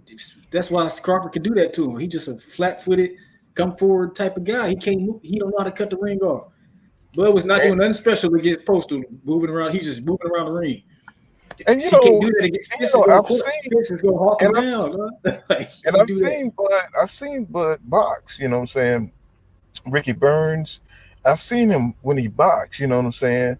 So he's still trying to catch you and set the same traps. And that's why I'm interested to see how he will fight Bud, because I've seen what he looked like when he boxed. I've seen what he looked like when he's moving around the ring, and I'm just interested to see if it's going to be how would he do with EJ in there. You know what I'm saying? Because this is a top fight. You know what I'm saying, for him? Every fight he fights seems like it's the best fight that he ever had than the last one. You see what I'm saying? And you know what I'm saying, for him to be an elite fighter, you know what I'm saying, it shouldn't be that way. So um Roman and Emily Jones says those 35-year-old legs won't be able to run from that pressure all night. He said EJ gets stronger late in the fight. That's why Bud's gonna have to make his move, you know what I'm saying, when he make his move, and it's gonna have to be early in the fight, because the more EJ bang on that body, you know what I'm saying, the more he makes him fight. You know what I'm saying, the 3 minutes of the round, you know what I'm saying, he's gonna wear down. Even just it's hard to move backwards and fight, bro. You know what I'm saying? That wears you down. You know what I'm saying? And it's going to be hard for Bud, you know what I'm saying, to survive. You know what I'm saying? Because that's what he's going to be doing. He's going to be dodging and surviving in that motherfucker, because EJ's going to be bringing that heat. You know what I'm saying? And he's going to be trying to win the rounds tactically by putting that jab on him, by catching them with little short shots, and It's Bud going to have to come. I What you think the say, brother? jab gonna be doing most of the damage for Spence in that fight. Like Crawford gonna Yeah, have a fucked up eye at the end of the fight. because because EJ going to try to stay out the way, because he knows the traps that Right. Bud's try to set. So the jab is going to be very important in this round for EJ. Anthony Jones says Bud don't use his legs no more. EJ ain't no poster. And Jonah Turner, he says, Poole, has Errol encountered anyone or any encountered someone who has attacked his body throughout his throughout the entire fight? No, no, no. I mean, Ugas was coming at him. I think Danny Garcia attacked his body pretty good, but they weren't able to be, as consistent, you know what I'm saying, throughout the fight. BH says, Earl don't take that many hits. He got good defense. You know what I'm saying? That's what people understand. Earl but got defense on the but that's inside. yeah, Uh, that's he got why he defense angles. everywhere. That's why he angles his body. He makes himself small. You know what I'm saying? And the only way to catch him, you know what I'm saying, you got to like dig up under there when he comes forward, like Danny was catching him to the body. And BA says it's pressure, feints, high technical punch rate, and placement, punch volume, attack angles, pivots, and last but not least, a high ring IQ. He just summed it all. And he says, that's EJ. We know who you're talking about. But Jonah Turner says, and he says, Anthony Jones, Buzz gets stronger as the fight goes on as well. How many late TKOs does Buzz have, and how many does EJ have? But you got to look at the opponents, Jonah Turner. Look at who he's fighting. You see what I'm saying? That's what Bud's problem is. It ain't his skills, bro. It's his opponents. You know what I'm saying? People, knockouts ain't all about power. Like he said, they walk into them shots. That's why he getting them Right. knock. He's setting them shots up. It's not like Right. he uses pure strength to knock these people out. He's like Right. he's setting up the knockouts, and that's what he got to do against Spence. If he go beat him, he gonna have to set a trap for him and catch him with one of them sneaky shots and buzz him enough to where he could jump on him. But the thing is, even if he knocks Spence down, Spence recovers pretty quick, and he still might get his ass whooped. So it's like that's the thing. That's why it's a big fight. We want to see it. Right. It's like when you in high school and you the shit on the basketball court, and you can go out there, boy, you can dunk on motherfuckers. You know what I'm saying? You can go. I'm talking about you can go behind your back, man. You can goddamn cross over. But when you go play at an elite college against them guys, you know what I'm saying, coming up from high school, then all of a sudden you can't do the same shit. You know what I'm saying? You can't get up there. You got 6'6" motherfuckers that can stick with you, that rat on your ass. You know what I'm saying? All of a sudden now you just trying to keep the ball. You know what I'm saying? You can't even dribble like that because the motherfuckers are just as good as you are. And that's what I'm saying in this fight. Bud is finally meeting somebody who's just as good as he is, and it's going to be interesting to see how he reacts to that shit. And Pearl Counter, I've been listening to you and know for about 30 minutes. Can I put my little 2 cents in? Yes, sir. Go for it. The floor is yours. Hey, no, I'm a great team Spence fan today, tomorrow, and forever. And I give Terence Crawford his great ability, bro. I hear how y'all just saying what Terence Crawford can do. Y'all just seen that. Yeah, he done opened his toolbox to y'all and showed y'all. I want you, when y'all think about the art of war, you just can't let a person know what all you got. The art of war. Yeah. The same shit that bitch ass motherfucker. Sun Tzu. Okay. Just like that motherfucker was just talking about. But Errol, but when you talk about, I'm gonna keep it on. I'm gonna come back to my favorite fighter, but just give me a minute because y'all was just 30 minutes and I ain't said nothing. I ain't interrupt. I was on mute. But when you talk about Terrence, I could defend Terence Crawford. I could tell you how he first became lightweight champion, how he ended up at undisputed with two fights, but then you give him all his accomplishment, you give him his roses. Then he went up there to welterweight. Before he went up to welterweight, he had many, more to pick from.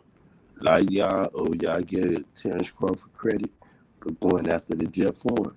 But then you ask yourself, even you as a boxing fan, question yourself, man, he beat up these people, but you still love him. You still support him. But me being an EJ fan, I'm not impressed with nothing he does. Because all that switch shit, y'all love the promote that EJ can do. You had motherfucker Derek James saying if he switch it, he get knocked the fuck out.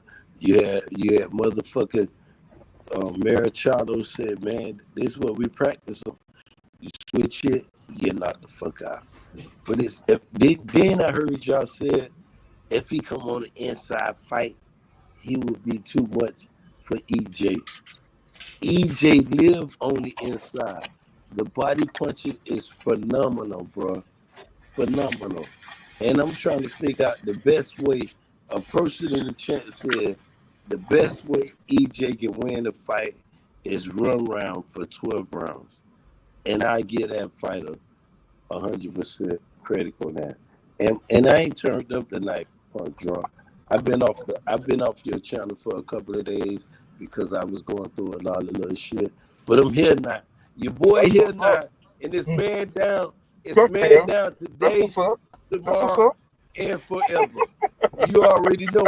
I fuck with Punch Drunk to the 100. Yeah, that's all right. So, your boy, he says, oh, I ain't read Eric. Eric says, he said, why do they keep bringing up body punches? He said, Bud does commit to the body. He's more of a mid-range fighter, in my opinion. And Anthony Jones says, but against who? And he says that again. And Raymond and Italy Jones says EJ has broke two orbital bones of champions and knocked Porter down late. What is he going to do to Bud, who will be the oldest champion he will have fought? Hey, And hey, hey, Poor Bunch. let me finish. I'm Let me finna. finish reading. Let me finish reading this last. Jonah Turner says, "Pool.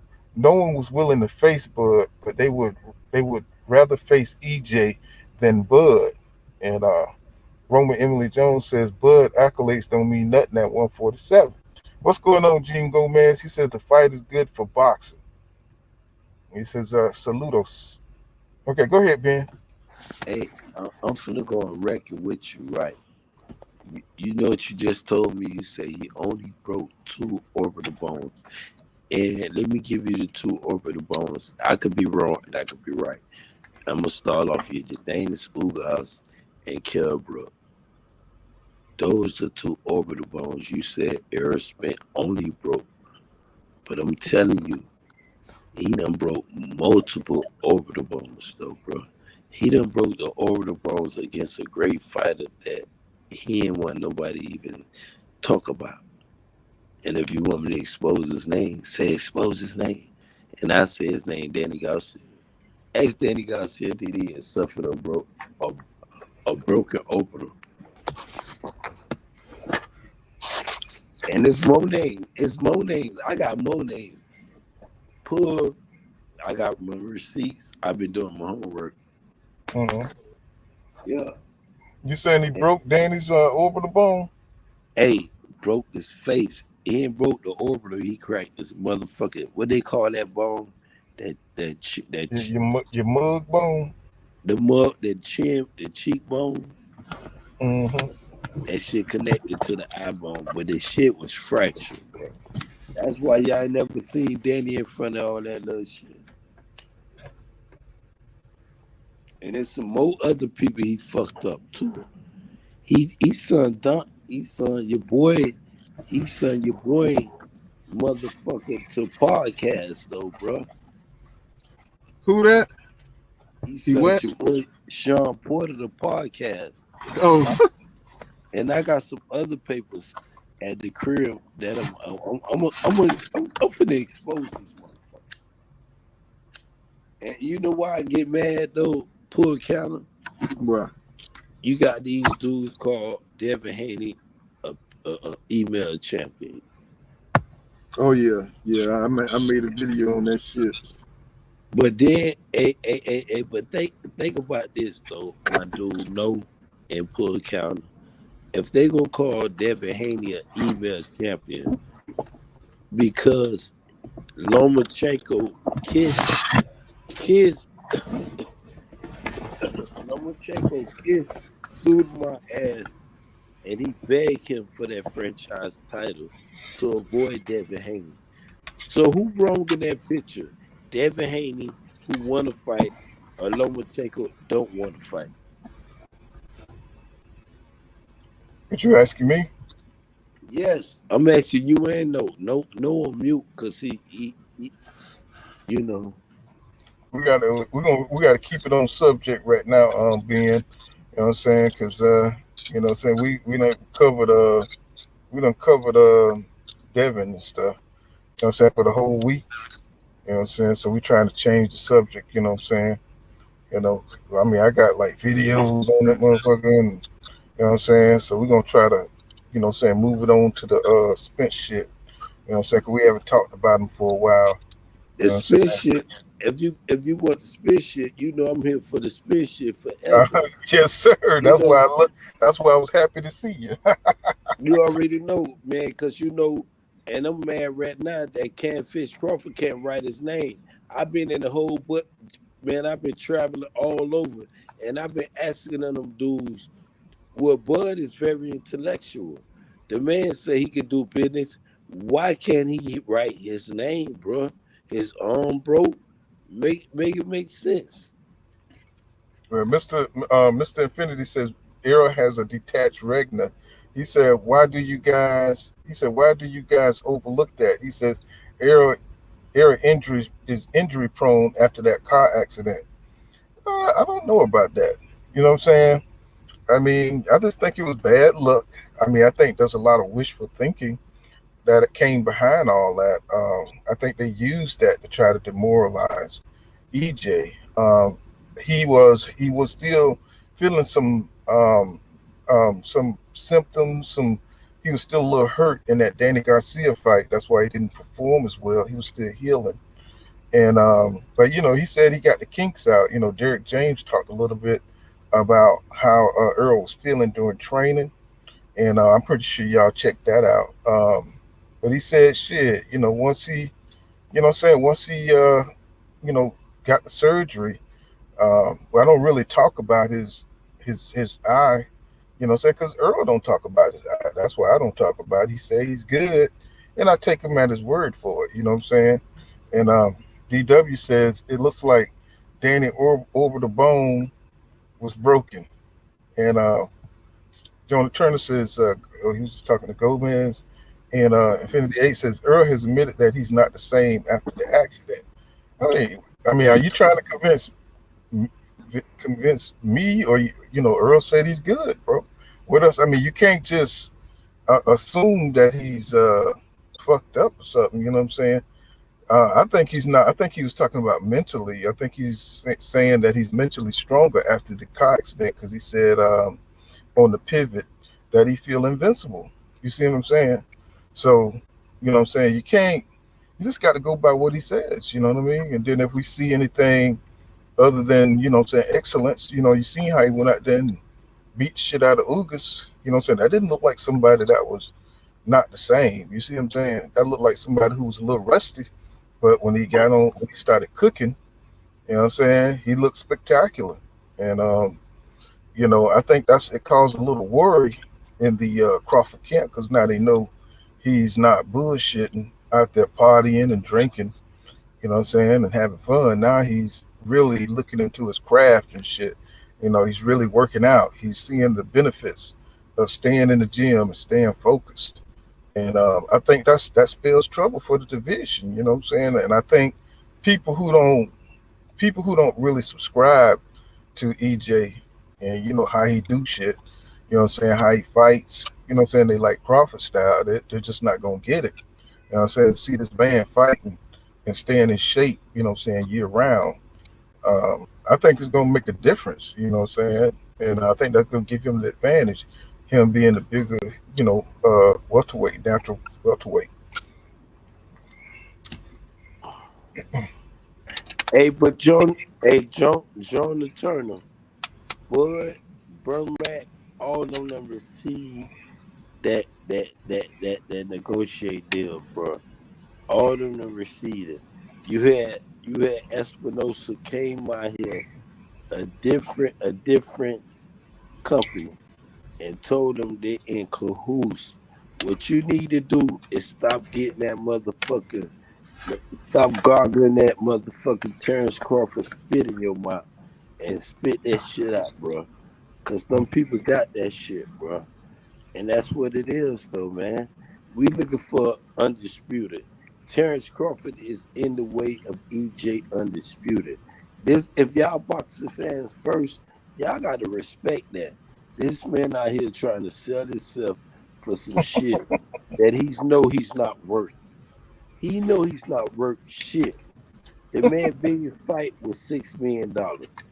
I told the dude I give Terrence Crawford $15 million guaranteed, 18, 3 times his paycheck, but you can't ask for nothing on the back end, bro. It's business. The man want this, that, and y'all, oh, he's 6 mil. But the man was finna take $10 million flat to fight Manny Pacquiao. And guess what?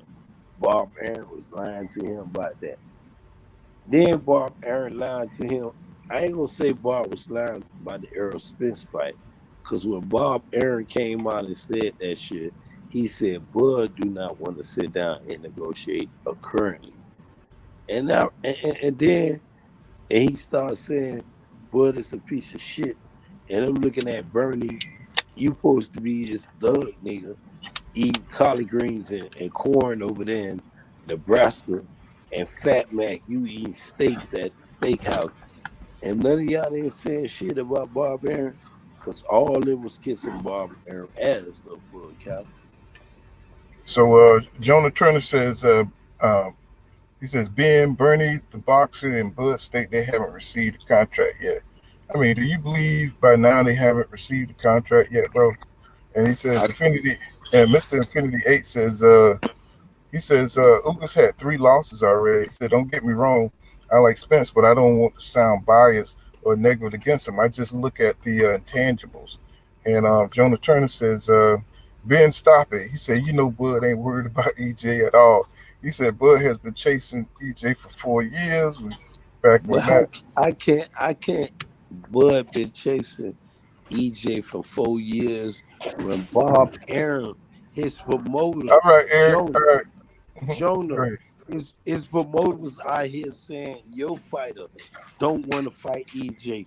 And after this ass whooping, you saw the ass whooping that EJ put on motherfucking Ugas. You don't even want to fight EJ. You push your Bud in there. Bud don't even want to go. How about this, Jonah Turner? You need to go over there when Bernie go live. Tell them being Israel said y'all need to sign that contract. And this what Espinosa saying, bro. He's saying they scared, bro. Jonah, either you scared or they scared. And both of y'all motherfuckers scared, Jonah. You let me tell it.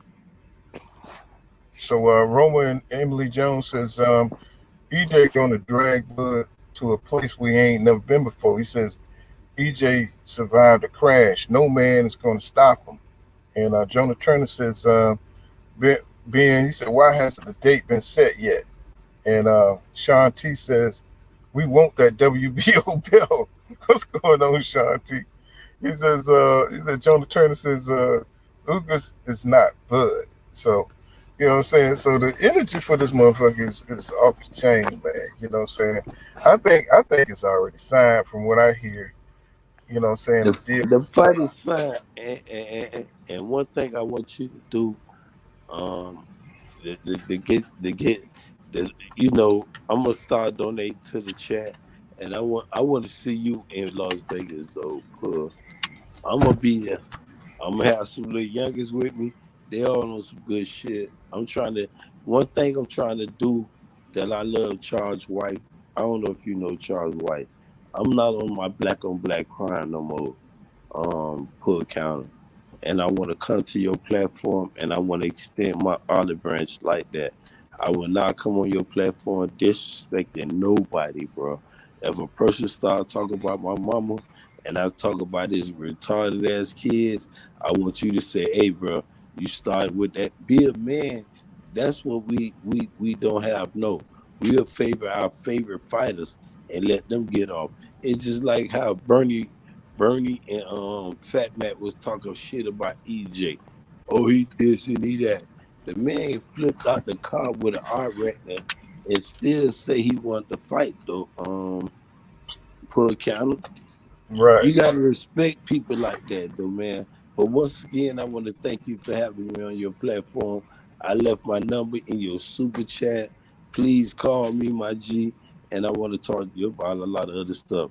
No, it was good. It was good pleasure to meet you, my brother. No cap.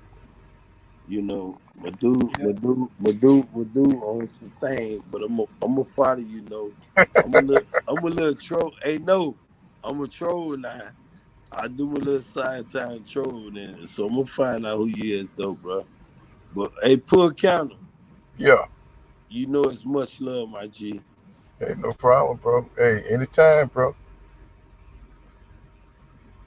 So you know what I'm saying. So I don't know why the Errol Spence Jr. fans and the Bud fans keep going back about this contract. You know what I'm saying. They're in negotiations right now, and you know what I'm saying. I don't think you have to worry about.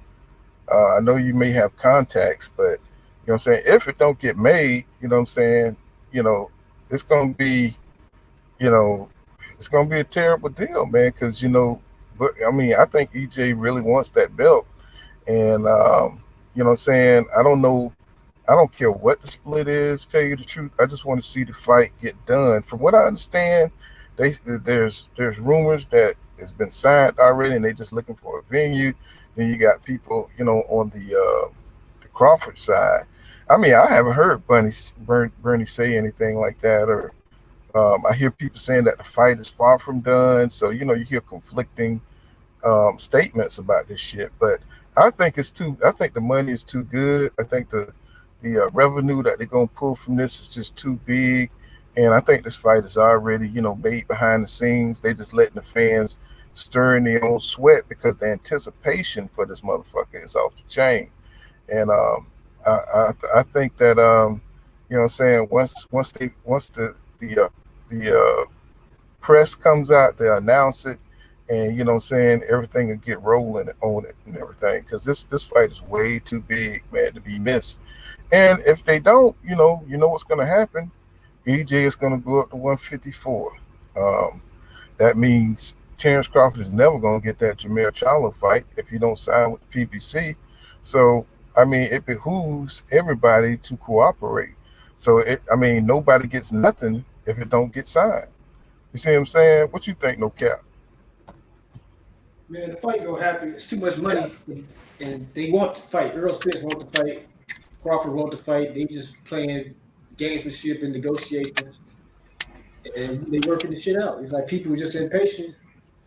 Yeah, That's what's wrong with the sport of boxing. Is the way people just too impatient. And then they want to say somebody ducking somebody or this and somebody scared. When it's like shit. This is a business too. They getting the business in order. right. They doing what they know what they doing. So it's like shit gonna happen.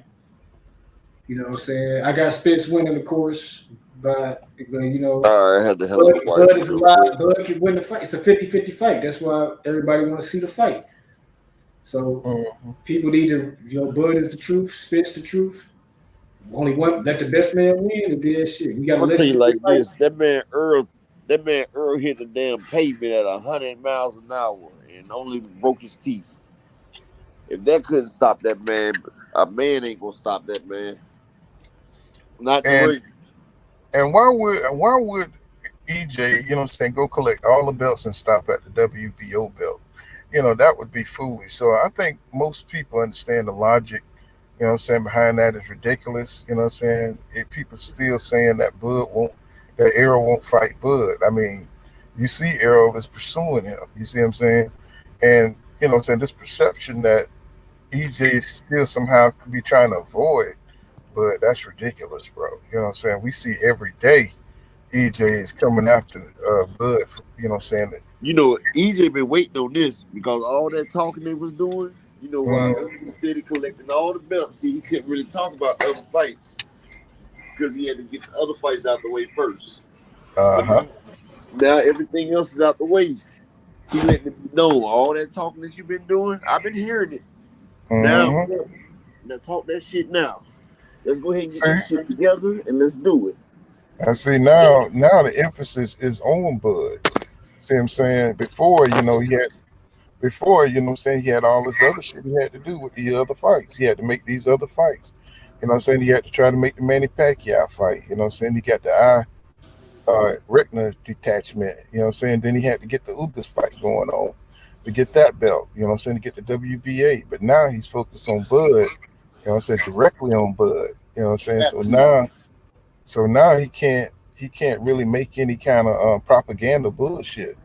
What I'm saying? Because he's coming directly after him. So you got to respect that. What I'm saying? Now they're trying to get the fight made. What I'm saying? I don't know. You can't squirm out of it by saying they ain't send no contract. What I'm saying? He's coming. He says, Uh, Jonah Turner says, "Look, why did EJ fight Bud immediately after Bud fired Aram? A belt is a belt. There's no promoter to get in the way. No other side of the street crap." Well, he's trying to make the fight right now. You know what I'm saying? I mean, I don't understand what all that means. You know, y'all, you still trying to manifest something that ain't there. You know what I'm saying? It's like the man is coming after Bud. What more do you want? He called Bud name out. So it's all these goalpost movements. You know, I think you got background, bro. Oh, you're right. So, you know what I'm saying? It's he's coming directly after your boy. So, you know what I'm saying? There's no, you know what I'm saying, if, ands, or buts about it. You know, you can't keep making these little accusations and they're in negotiations. You see what I'm saying? It don't make no sense. Yeah. Hey, hey, Sosa, you got a lot of background. I'm gonna mute you. Yeah, okay, you got it. Yeah, you took care of it. Yeah, so, you know, all these allegations, you know what I'm saying, it's unnecessary because he's trying to make the fight right now. So, you know, to me, that tells you all you need to know. You know what I'm saying? And you know, I like Bud. You know what I'm saying? I'm pretty sure he's trying to get everything he can up out of this fight because he knows that, you know what I'm saying, after this fight, he probably ain't gonna be the same. Nobody the same after fighting Earl. If you really look at it, Yeah, you know, just like your boy Lennox Lewis, you know what I'm saying, when he fought Evander Holyfield and shit, they were never the same. You know what I'm saying? Because they went in there and they slugged it out. So Roman Raymond and Emily Jones says he said undisputed is a bigger payday. Why fight? Why fight and then have to chase another belt? Right. So you know this was the best way to do it. You know what For I'm saying? both guys. For Yeah. both guys. Because if Earl would have fought him earlier and still had to fight Ugas, the fight wouldn't been as big. Right. Now, this right here is for undisputed. It's no more disputes. Everybody's out the way except for the new class that's coming up between Boots and them. But they're a new class. They gonna have to fight that shit out themselves. But this right Yeah. here, this is the passing of the guard right here. These the old guys finishing it off.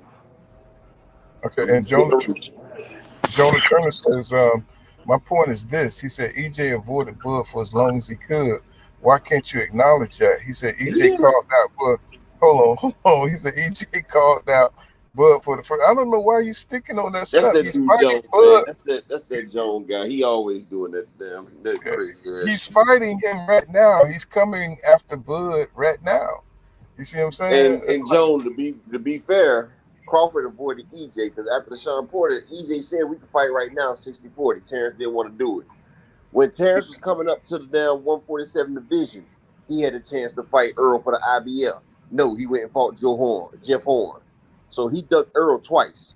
So don't say what it was. And Earl took care of his side of the street, like he said. He told Bud before they even got in this shit. He said, "Look, I'm gonna handle all the people on my side. You handle your side. We're gonna meet at the end." So now Ugas was the last person on Earl's side. He's done. Now he telling him to bring his ass so he can take that strap too.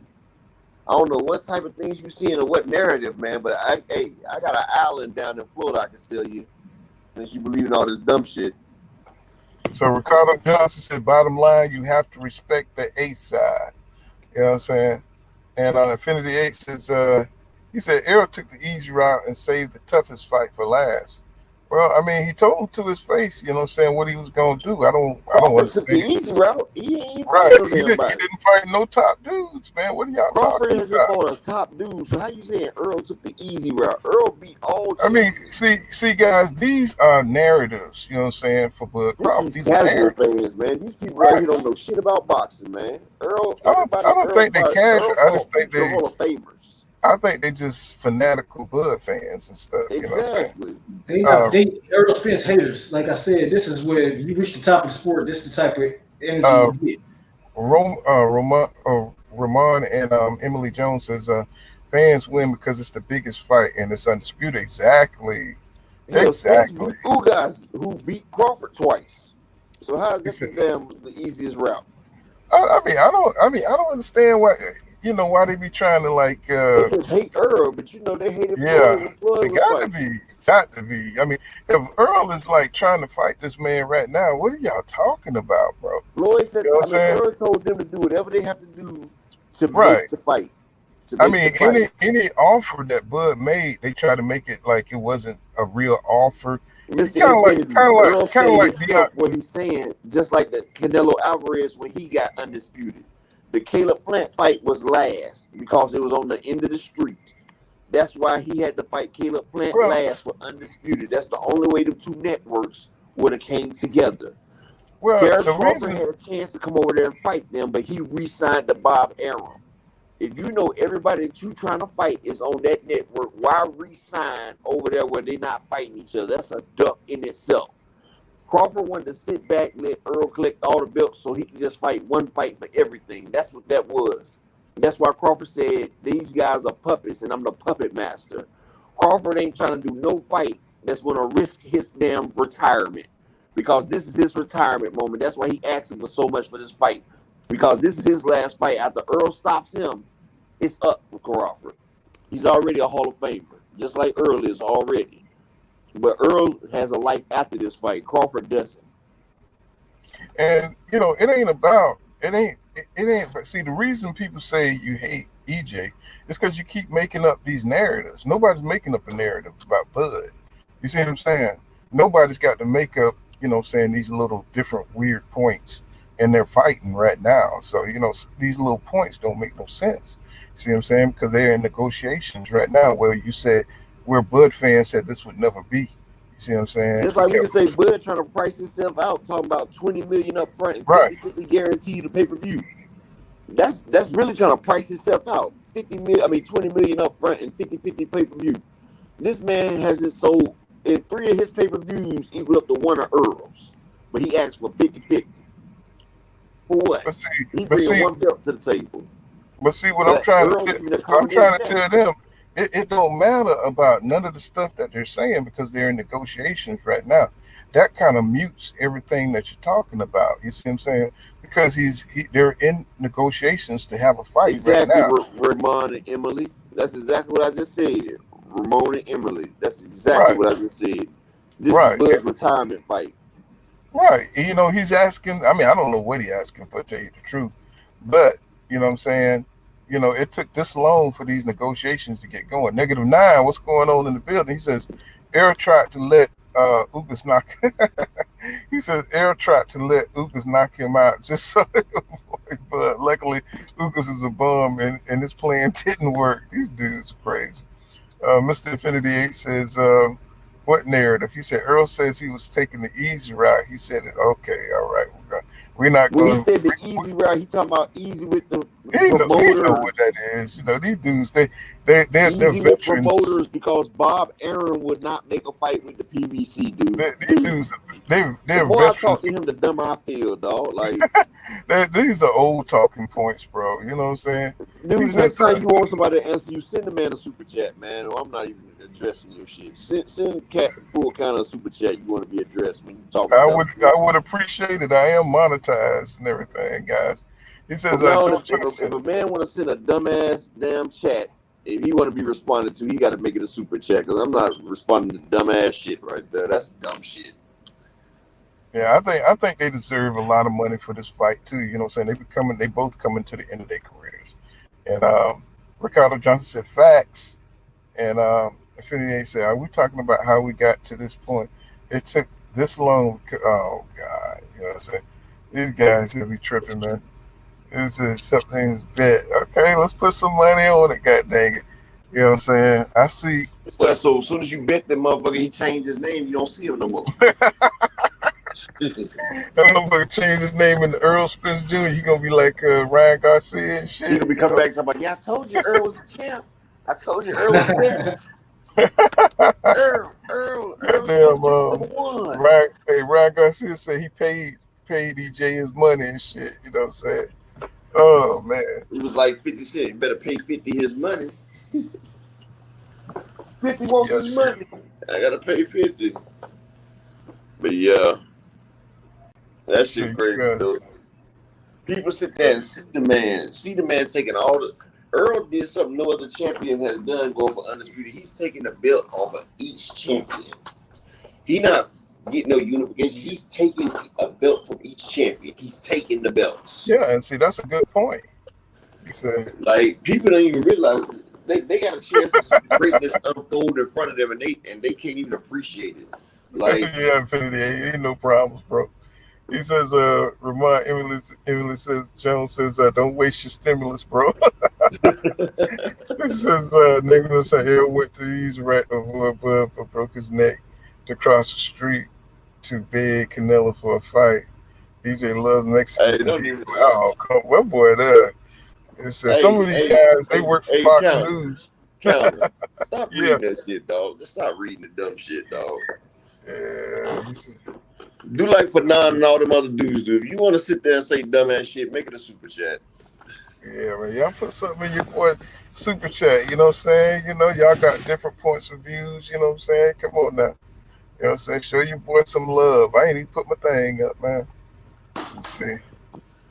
That's the only way I'm gonna sit there and respond to that dumbass shit. They gonna have to put some money for poor counter for it. I appreciate that, man. You know what I'm saying? Y'all and y'all subscribe to upper echelon boxing, man. My man, he is real with it, man. I'm talking about the historical joints on EJ, you know what I'm saying, different part series. And I really enjoyed them, you know what I'm saying? The man put together some masterpieces over there, man. Y'all check my boy out, man. He's real with it. And the narration is on point. Oh, right. Y'all can stay over here. Y'all ain't gotta subscribe. You know what I'm saying? Or just hit the super chat, Joan Turner. You know what I'm saying? We family up in here. And what's going on right side? What's happening? Where you been, boy? Let me let right side come.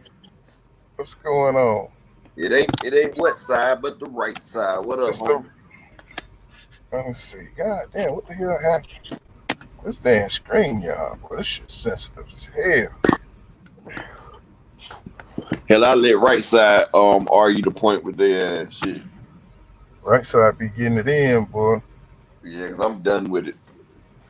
I can't keep that. But you know, when it comes to these fighters, you know what I'm saying, they split the fan base, even though they got the same fan base. Look, they be going so hard for Bud, but don't buy his pay-per-view. Like, they say Bud fans, but that shit don't translate to pay-per-view. I appreciate that, Roman and Emily Jones. I appreciate that. He says fans will win, and let's hope it's a great fight, fellas. No doubt, man. Exactly. No doubt. I like Bud too. That's the fucked up shit about it. I'm trying to get my boy on here. There we go. There you go, right side. Poor counter. What's going on, my family? What's going on, man? Just chilling, man. Hey, man, much luck, man. I can't, and my shit be fucked up, man. The string yard be fucked up. So I see no, and then I see who I got on the panel with me, man. Who I'm talking to? Well, it's me, big dog, upper echelon in the building. What's going on, my brother? What's going on, brother? Mm-hmm. Who else I got? Laughing at Mr. Infinity and Joan R. Say it again. Sitting here laughing at Mr. Infinity and Joan R. They keep pushing that same narrative. -9. You know how they be in here tripping and stuff, trolling on EJ. Hey, man, we got. Hey, man. Y'all gotta stop this, man. Look, I got EJ winning the fight. I got him winning the fight. Now they talking about how he was scared. EJ scared? Scared of what? Right. Bro, this shit getting out of control, bro. That's what I said. I said this shit getting out of control, bro. They got a super chat that. Niggas be, I mean, god damn, bro. Like, everybody can't be scared, bro. Like, I don't know, man. At the end of the day, man, I just want to see the fight. I love a Bud EJ fight. I love it. I got EJ winning the fight, but damn, bro, like, come on, man, niggas. It's so interesting to me how sides are being drawn right here, and I'm one of the few people who I ain't got a side. I rock with both fighters, bro. I rock with both of them the long ways. I That's love what I said. I EJ. said I I fuck with love both. Bud. Yeah, like it. But when you say that, next thing you know is you don't you everything but a son of God. I'm sitting here like by both supporters teams, I and can it's like appreciate both of their greatness because they're both great fighters. facts, Just facts. Yeah, like I like Lennox Lewis and Tyson. and Just because one of them won, that don't mean and I you don't know, like him not like the other. Shit. and the crazy But thing go is, ahead. I don't want to see Bud lose to anybody. You know what I'm saying? Exactly. Except for EJ. You know what I'm saying? Hey man, I hold don't on. want to see Bud lose. I don't want to see EJ lose. But if they fight each other, one of them got to lose. Hey I'm pool glad counter. they lose to each other. Yeah. I gotta go on a quick tangent. I apologize to you, my brother. But I Go gotta ahead. do this. I gotta do this. Go ahead, my brother. Devin the Dream Haney. Devin Haney, 23 years old. The first undisputed lightweight champion in the four belt era. Yep. Give this man his credit, give him his respect. Devin Haney, regardless if you want to tell me it's boring or what it is, the man went and put a masterful boxing class on against George Kambosos. That man The won same, 35 minutes of a hey, 36-minute fight. then we talking the same language. God damn it.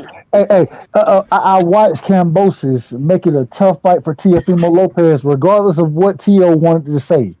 I watched Tio make it a tough fight for Lomachenko. Lomachenko, regardless of what Lomachenko wanted to say, right? And then Devin Haney came in and And watched put this that man dude. hands in his pocket. And this is the last thing I want to say. I'm glad you just said that. What those words you just said? Put their hands in the pockets. People tell me that Devin Haney ain't got no power. Okay, I agree. He ain't got no one punch knockout power. I agree with He that. got enough power to keep you up off his ass. He keep niggas up off his ass. Exactly. A motherfucker won't walk him down. And and, Exactly. And that's and, why I and, said before the and fight, I then said hold on. Loman. Let me just say one more thing. And Oh, go ahead, then bro. when they won't walk them down, guess what they do after they don't walk them down? They put their hands in their pockets. The reason they put their hands in their pockets is because they know when I throw some shit, I'm gonna get caught with some shit. Yep. And they ain't trying to get caught with the shit that they getting caught with. You feel me? And that's what Dev does. Man, give that young brother some respect, bro. Put respect on that young brother name. That man he's a true champion. You feel me? And I know I'm going on a soliloquy about him, but goddamn it, he deserved it. He deserved it. He a true champion. He fight the best. He want the best. And even being undisputed right now, the brother coming out saying he still want the best.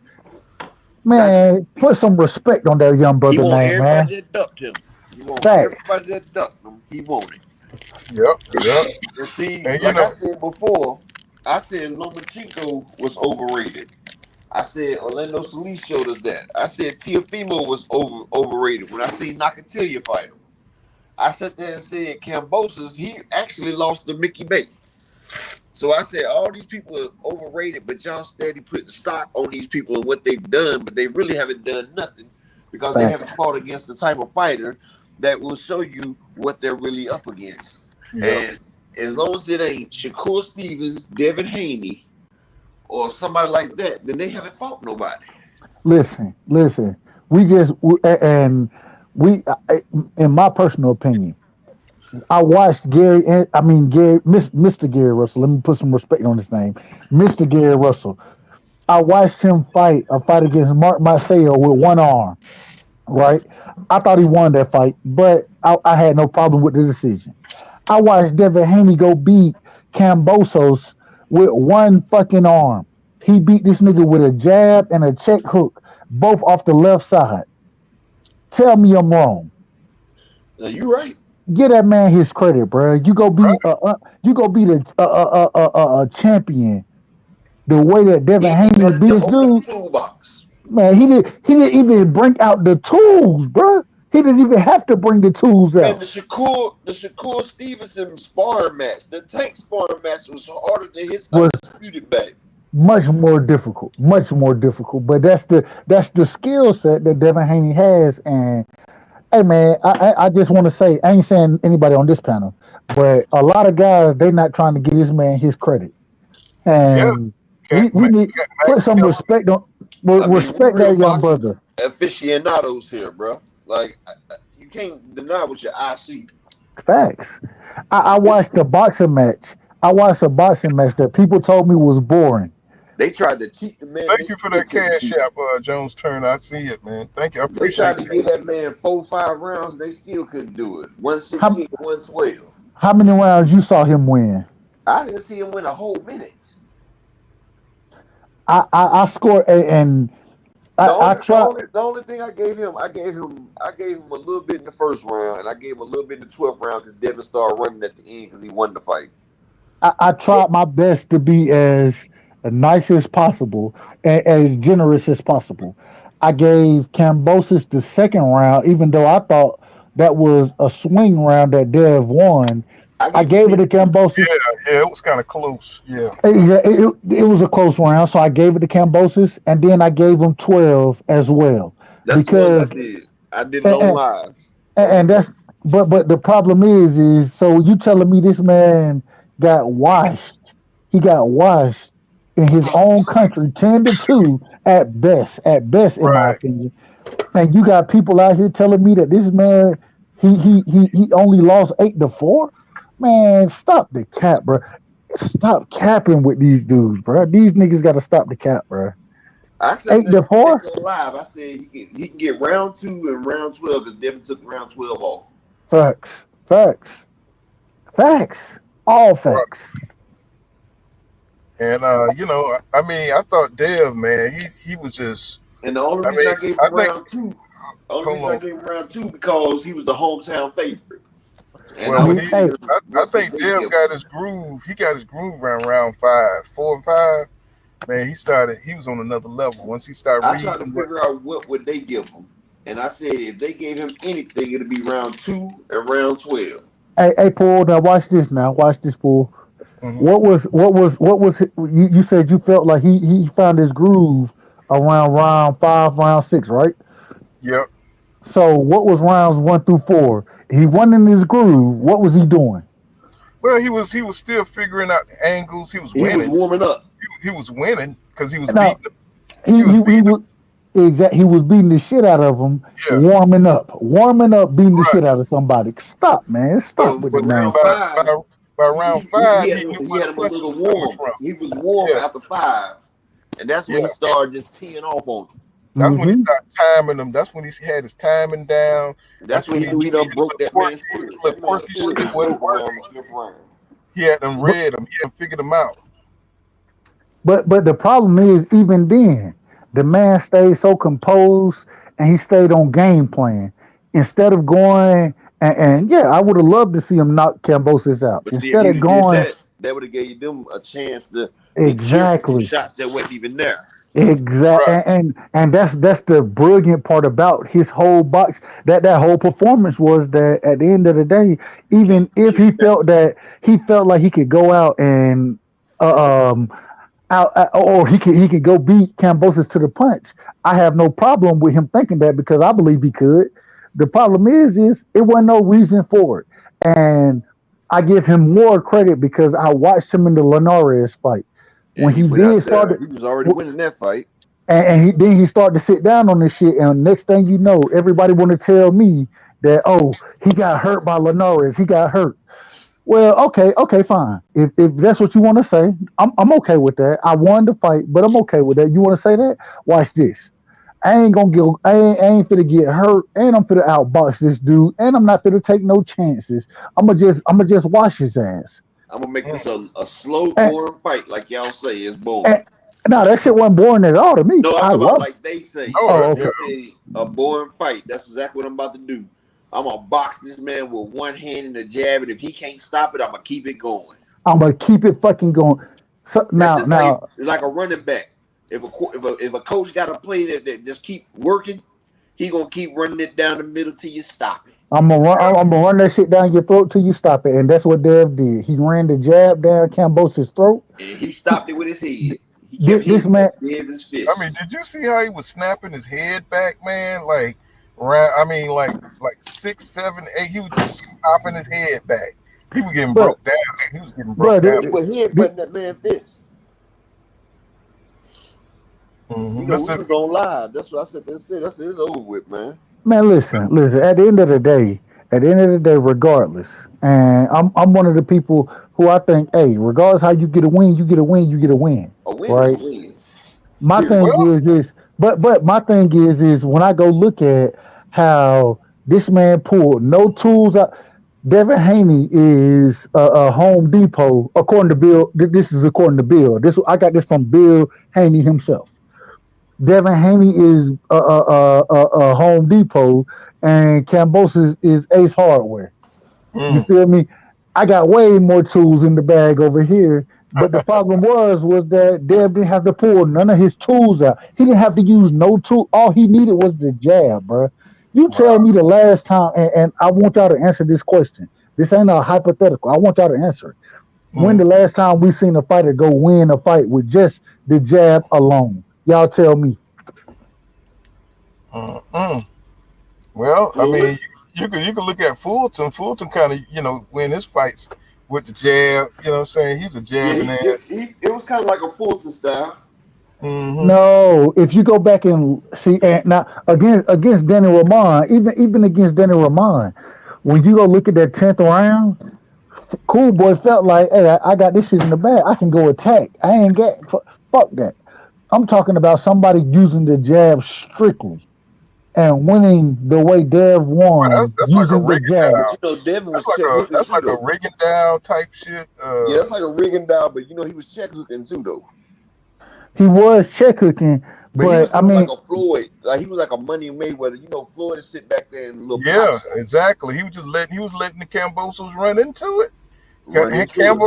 Campbell's had to come to him, and he knew it, and he couldn't reach him unless he make that But step. this is the one thing that all people don't facts. realize. The And key to when this fight, every time he got on that front foot, Devin met him with that goddamn jab. the Bam. key to that fight was first off, Kambosos didn't even know how to cut off the ring. You at this Agreed. top level, you supposed to be the emperor. You can't even cut off the ring. Second off, you don't even have the tools to make a fighter engage you. Like when you at this level right here, you're supposed to be able to make any fighter engage with you. But hold on, but it's the problem. He made T.O. engage with him. T.O. had to engage. Devin Haney didn't engage because it wasn't necessary. It's a difference in the skill set. That's That's what I Right. all I'm said. saying. It's a difference. Did And you see how That's go why I ahead. big? said the levels is Did you so see how different. big Dev was compared to Cambosos? Bro, That's why I He said looked like that a little the midget skills. trying to track down a giant. You know what I'm saying? I was like, That's wow. why the skills were such a difference in the skill set because first off, the man couldn't cut off the ring. Second, he couldn't even make the man engage with him. He didn't even have enough skills Right. to warrant an engagement with him. Facts. Now, even motherfucking like if you a Spartan, like you said, and you know this is for all the belts, you gonna have to damn go out. You have to throw caution to the wind, and you know you can't sit back and box with Devin. Ain't nobody gonna sit back and box with Devin other than Shakur Stevenson. Mm-hmm. Not Tank, not nobody. Devin is too skilled. He's magic back there. He's like a Pernell Whitaker with a motherfucking Floyd Mayweather with a motherfucking damn Chad Dawson mix. He got Mm-hmm. the length, he got the speed, he got the technique, and he got the charisma. and real quick, not to cut you off, but and the man had figured out who he is at 23 years old. Yep. Imagine what's gonna come. Imagine this dude at 26 years old. That shit Imagine gonna him be at the 140 crazy, division when he get his strength and conditioning. Because man. see, they haven't really been doing strength and conditioning with Dev because he's already a big lightweight. They want him to make the weight. Yeah. Right. So you So gonna you got start to seeing cut him through down. his Yeah. grown.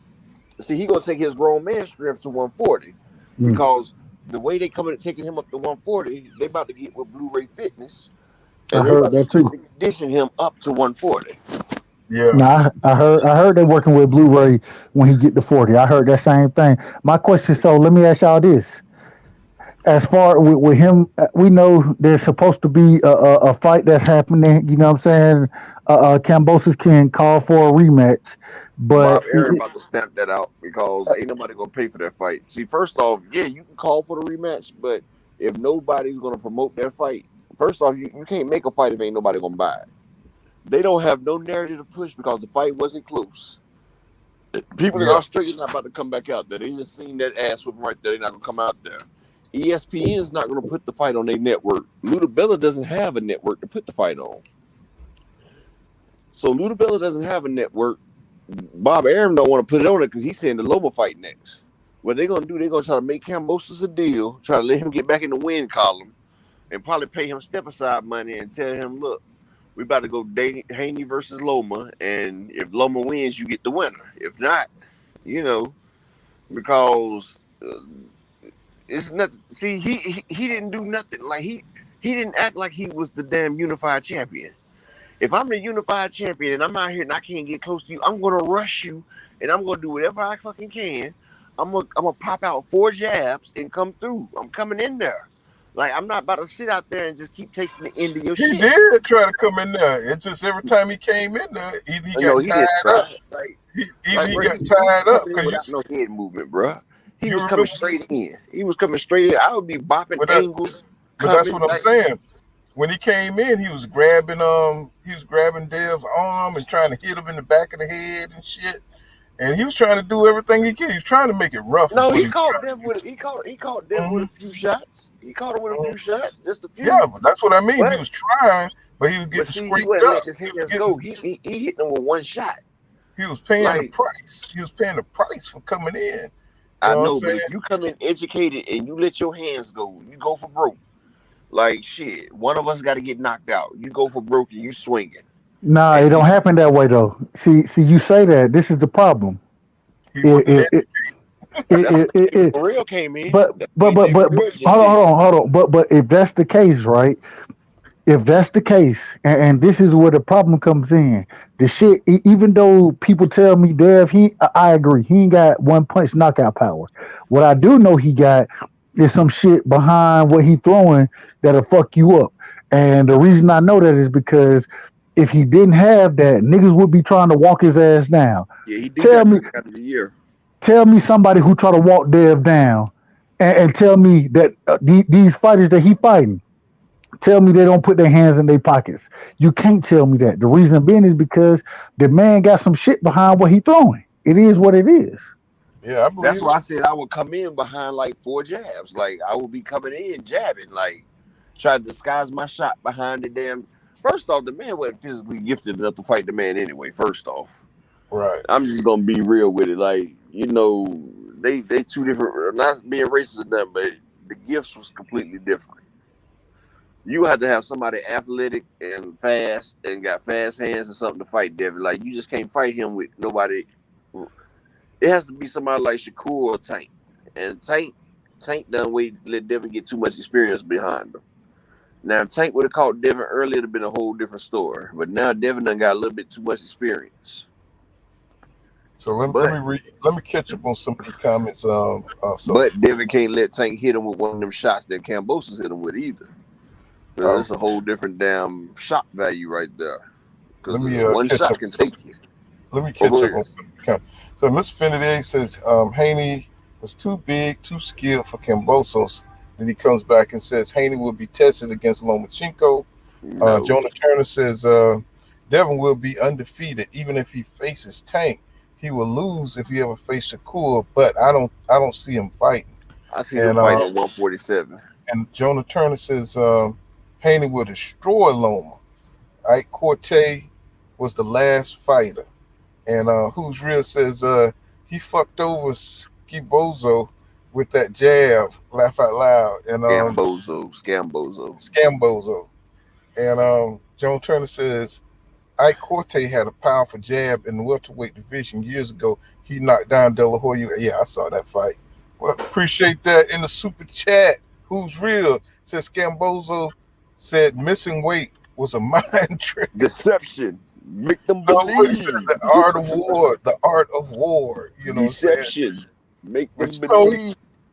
But he had to say something because he got his ass whipped so bad, man. The shit was so wide, it was ridiculous. Now he said enough before the fucking fight. That was the problem. You know why he had to say it was deception?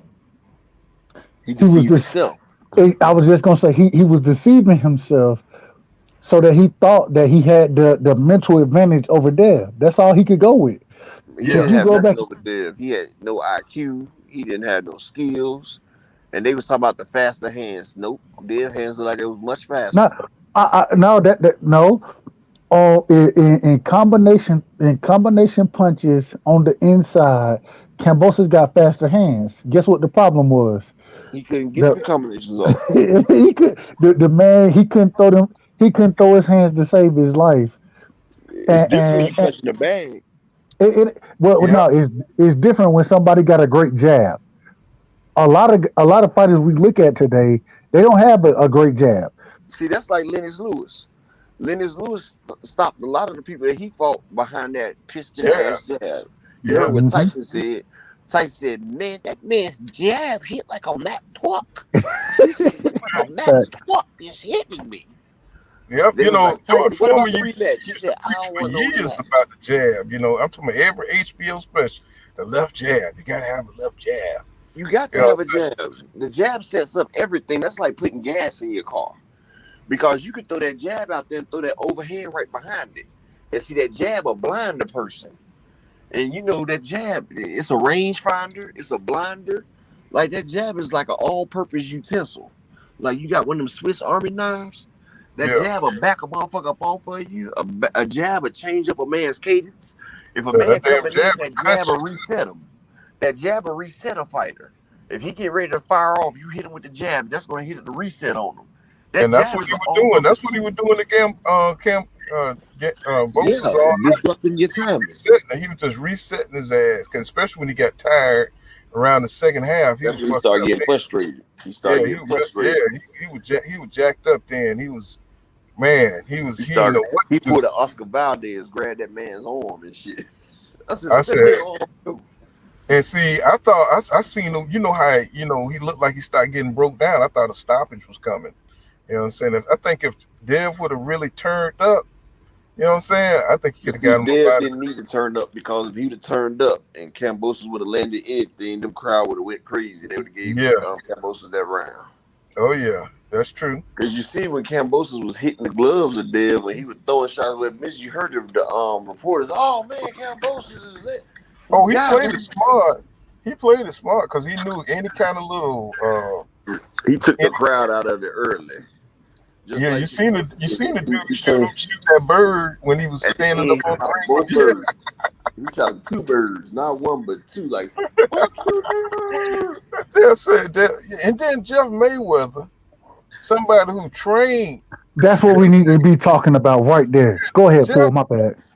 and Jeff Mayweather. Now how in the world you gonna pick against a dude you See, helped develop? Jeff was thinking that they was gonna rob him like they did Horn. No, no, but this is the problem. This is the problem with him picking that way. I'm not disagreeing, regardless of what I think about the judges. Right? When I sit here and say, and this goes back. I was just on one of my partner's channels, and the nigga owed me push-ups. He bet Cambosis. He changed his pick at the last minute. Right? Nah, nigga, that bet didn't have nothing to do with you changing your pick. My problem is this though with Jeff Mayweather. You were the one training this young man. Right. You were the one training them. And so what you're telling me is that he's not, because when you pick Cambosis, the reason, according to Jeff, not we'll talk about the cameraman in a second, Oh but yeah, I see that shit. the reason you picked the reason you picked Cambosis is because you said that you didn't think Dev had the mental toughness to go over, and he had too much against him. That's what you said. You got too And if much that's the against you. case, then that means you didn't do a good job training them. But this is the problem right here. This is the problem. Like Dev said, Dev hit him after talking about eat your words, and then Jeff was like, "Well, I thought he would win it. I just didn't think the judges was give it to him." Right? My problem is so you didn't think that this man had enough talent and skill to go out and dominate a fight where the judges couldn't rob him? You didn't have that type of confidence in him? I got a problem with that. I got a problem with that. And then my last point, I want y'all to respond to my last point. And then for you to have your cameraman sitting here talking about, well, you're biased, so He would have got fired. Hold on. Individuals who aren't biased, a lot of us thought that Kambosos won the fight. The judges was just on Dev's side. But what the fuck fight were you looking at? Clearly, you didn't watch the fight, or clearly you were just biased. It's one of the two. Because if you watch the fight, That's that delusional shit. the man clearly won 11 rounds, 10 rounds at the least. And then for you to come out and say some bullshit like that, and then Jeff didn't check you. I don't know, bro. And I fuck with Jeff Mayweather. I like Jeff Mayweather a lot. You know what I'm saying? The Mayweather channel, I rock with it. Mm-hmm. But for what came out right there, I had a big problem with it because ain't no way you gonna sit here and tell me you gonna let the cameraman say that, oh, well, you're biased, and a lot of us unbiased fans thought that Kambosos won when everybody saw the fight and nobody had Kambosos winning. What the fuck are you like? I don't know, bro. Like, He would have lost No, his you're job. right. You're right. It's plain to see that there's going to be a agenda, set against Dev, man. They just That's gonna, like Max Kellerman. Max mhm. Kellerman sat there and told Dev, he said, I wish they could just freeze you out. Right, exactly. Like, damn. Yeah. It's like that. See, and they don't want Dev in that spot, and they're making it known. You know what I'm saying? I think didn't they put Ryan Garcia on the damn pound for pound list, and then they put him on the pound for pound list or some Ring magazine or some shit like that. I So can I can't say yeah now. I don't look at those I can't regular see that. right, right, those some of the regular ass pound for pound lists, right, bro. right. But see, clearly there's going to be an agenda, a campaign Well, against, you know, De saying La Hoya owns the Ring magazine, so right. But I think this is going to be a common theme. I think it's going to be a common theme as long as he's undisputed. They're going to try to downplay every accolade, everybody he beat. Is going to be something. It's going to be that's something like to be Paulie downplayed. Malignaggi. The other day, Paulie Malignaggi was trying to explain to us why Teofimo and George Kambosos was the first undisputed at lightweight. And I'm trying to explain to him he talking about the franchise belt was the super belt. When Mauricio Suleiman came out there and said it's a trophy that you couldn't win that shit. But So how Paulo, the hell you gonna sit there and drop your belt, pick up a franchise belt, and think you ahead of the damn super champion? No. Paulo, No, it's a it's Paulo, go ahead, go ahead. it's a make believe belt. It's an excuse belt. You know what I'm saying? And that's all it is. It's a belt to try to, put whatever they want in the matrix, type belt. You know what I'm saying? To make whatever narrative that they want to make. And that's what it is, you know what I'm saying? So they can say whatever they want to say. They put Teofimo Lopez, they put Kambosos up there as But you undisputed see, boxing ain't champion. recognized that shit. Right. But I'm just saying they want to do that shit just because of out of spite. You know what I'm saying? They doing shit out of spite. And they got no place in boxing. They bad because the black champions been dominating sports so long. They try to Yeah. put their people in the history books any way they can, and they feel insecure about that. Mayweather drove them insane with that, being the cash cow, going undefeated, Mm-hmm. dictating Listen, shit in boxing. It made them lose their minds. They take it down the whole sport with them. They don't give a shit. They just See, what their problem is they don't want another Floyd to come back. And see, listen. Devin at the age of 23 represents that other Floyd. Him and Shakur. But Because but it's worse than that. It's worse than that. The reason Mm. it's worse. Oh, go ahead. My bad. My No, bad. no, no, no, no. I'm just listening to your point now go because ahead, bro. Go ahead. Go shit ahead. better get real. It's worse than that. The reason it's worse than that is because when Floyd brought that, especially with him having the money era, right, where he was knocking motherfuckers out. You know what I'm saying? He was he was knocking motherfuckers out. In the pretty boy area. In the pretty boy area, my bad. I said money. In the pretty boy area, he was knocking motherfuckers out. This is the thing, though. One thing, if you ever go back and watch Floyd talking to Dev, guess what he always says? Take the least shots possible. I lasted 21 years in this sport because I didn't take punishment. You Mm-hmm. shouldn't. Whatever you have to do to go out and win fights, don't take punishment. And then I watch what Dev does, and I watch this man go win easily. Okay, fine. I'm gonna give him the second or the 12th round, whichever one you want to give him. I thought Dev won both of them, but I give you either one of those. Matter of fact, I give you both of them. I watched Dev go win 10-2, taking no punishment, right? No Exactly. punishment, and niggas want to be critical of him. Yeah, yeah, you got a favorite fighter. Whoever your favorite fighter is, I'm cool with. I ain't got no problem with it. Matter of fact, they probably one of Dev's my favorite last three fighters. fights. Dev's Hold on, last three let me just finish fights. it. Let me just finish this Okay. point, and then you go ahead. All I'm saying is at the end of the day, to have a young individual at 23 years old showing the IQ that Dev has, the ability to win fights in different manners, not necessarily having knockout power, but being able to go beat niggas' ass and then not taking punishment, that's what I want to see. That's what I want to see. Go ahead. My bad, my brother. My bad. It's okay, my brother. I was adding on to your point because if you take his last three fights, Linares, Jojo Diaz, and Cambosos, that's three 12-round fights. In a Jojo Diaz fight, I could say Dev won 11 rounds at least, maybe 12. In the Linares fight, he lost one round. The round he got tagged in. He Cambosos lost no, the that's a second law. round. Real quick. That's a lie. He won that round just because he got caught. He was beating the shit out of Linares. You No, know, I You go back. said I'm talking about My bad. by their eyes. If they want My to say bad. he lost one, Agree. Agree. My bad. My bad. nah, I'm not. I feel like he watched all of them, but I'm just saying if they want to give him something, they can give him one to Jojo Diaz. You can give him one to Linares, and you can give him two max at the Cambosos fight. So over the last 36 rounds, Devin has went 32-4. He has won 32 rounds and only lost 4 rounds in three yeah. fights. At worst. At worst. At At the worst. worst, He beating the shit out of these. he's done fought 3 fights and only lost 4 rounds at the most. And Some people lose and that in one as fight. another thing y'all got to look at too is like the old guys. You know what I'm saying? Devin 1.3 rounds per fight. Devin is 23 years old. There's a lot of jealousy involved He here. hasn't even got his grown You know what man I'm saying? strength when he hit He's 25, he's 26. made history in a full belt era, and it was possible for him because it's a full belt era, and his talent. And there's a lot of people. You know what I'm saying? When you see somebody from when they're little, and then you see them grow up, and then you see them just surpass and accomplish all this stuff, people get jealous. You know what I'm saying? People, you know what I'm Facts. saying? Think about Jeff and his career. Jeff sucked.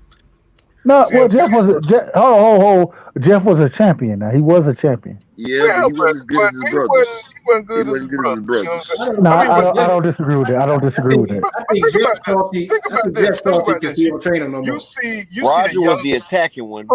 hold on, y'all. Floyd Senior was the You defensive see a one, and young Jeff was man who got it all together. Nothing didn't go fucked up for him, and you know what I'm saying? Everything came together for him and he got undisputed. A lot of people, that rubs a lot of people the wrong way because they're thinking about themselves. They're like, damn, that should have been me. You know what I'm saying? Things fall into line. He's young, he's still got a lot of history, a lot of shit he can accomplish. That pisses a lot of people he off. You know still what I'm got saying? over 10 more years of fighting, at Right, least. they happy for him, but at the same time, they're like, oh shit. You know what I'm saying? This motherfucker got it going on. Then he got that cute little Indian girl. You know what I'm saying? With the little, y'all see him? She's a blazing. She's part black. Yeah, okay. Well, I'm like, boy, she got it all right now. Little And Instagram model. he got it all right now, and They've it's been gonna piss. smashing them It's Instagram gonna chicks for the piss. longest, though. It's gonna. Hey, It's look, gonna. I was just about to say, hey, Devil, he run through the Instagram cheeks like it He ain't be running nothing. through them Instagram Wait a chicks. minute, ain't he Muslim? I thought he was. I thought he was Muslim. He is, Muslims but can have as many wives as they can take care of, buddy. Oh, okay. uh, Well, okay. Well, as long as they were wives, though, I didn't think. I don't know nothing about it. well, I don't you know. got to make sure You gotta you make sure find the she's right wife wife. worthy. You got, hey, there we go. You got to You make sure gotta you find test the right drive it. one. You gotta test drive it.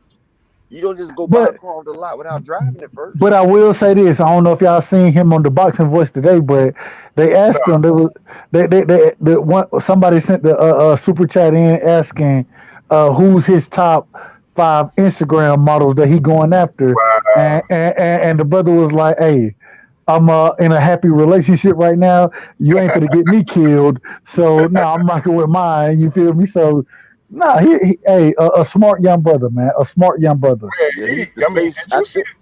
Did you He's see how stay he switching them handled the things media? up. The way he handled the media better than all of them. You know what I'm Yeah, he's saying? been. But see, this is what I'm saying. He's been around this all his life. This ain't nothing Yep. new to him. Yep. He's been for this. He's Yeah, I built for mean, this shit. He's been a he handles the media like he's I mean, grown shit, man. like he a professional. I mean, He like he is. a professional. I mean, I think Max But tried to say some bullshit, talking about some, I forgot how Max. Bill got that boy ready for the world. You know, Bill was a hustler. Yeah, So you know, yeah, Bill gave his son that hustling mentality. That's what I say. People can he's say what they definitely want to say smart, about man. That kid hustlers, is sharp. That's a sharp kid, man. but people can say what they want about hustlers, but hustlers got that mentality. Because I was a hustler, and you know, I teach my son the mentality because you know, to get it how you can get it. You know, never let nobody get over on you. You know, and always be smarter than what they think. Because you know, you got to be smart. Hustlers got to be smart. Yeah, man, And you he know, definitely. Go ahead, go ahead. Ray Son.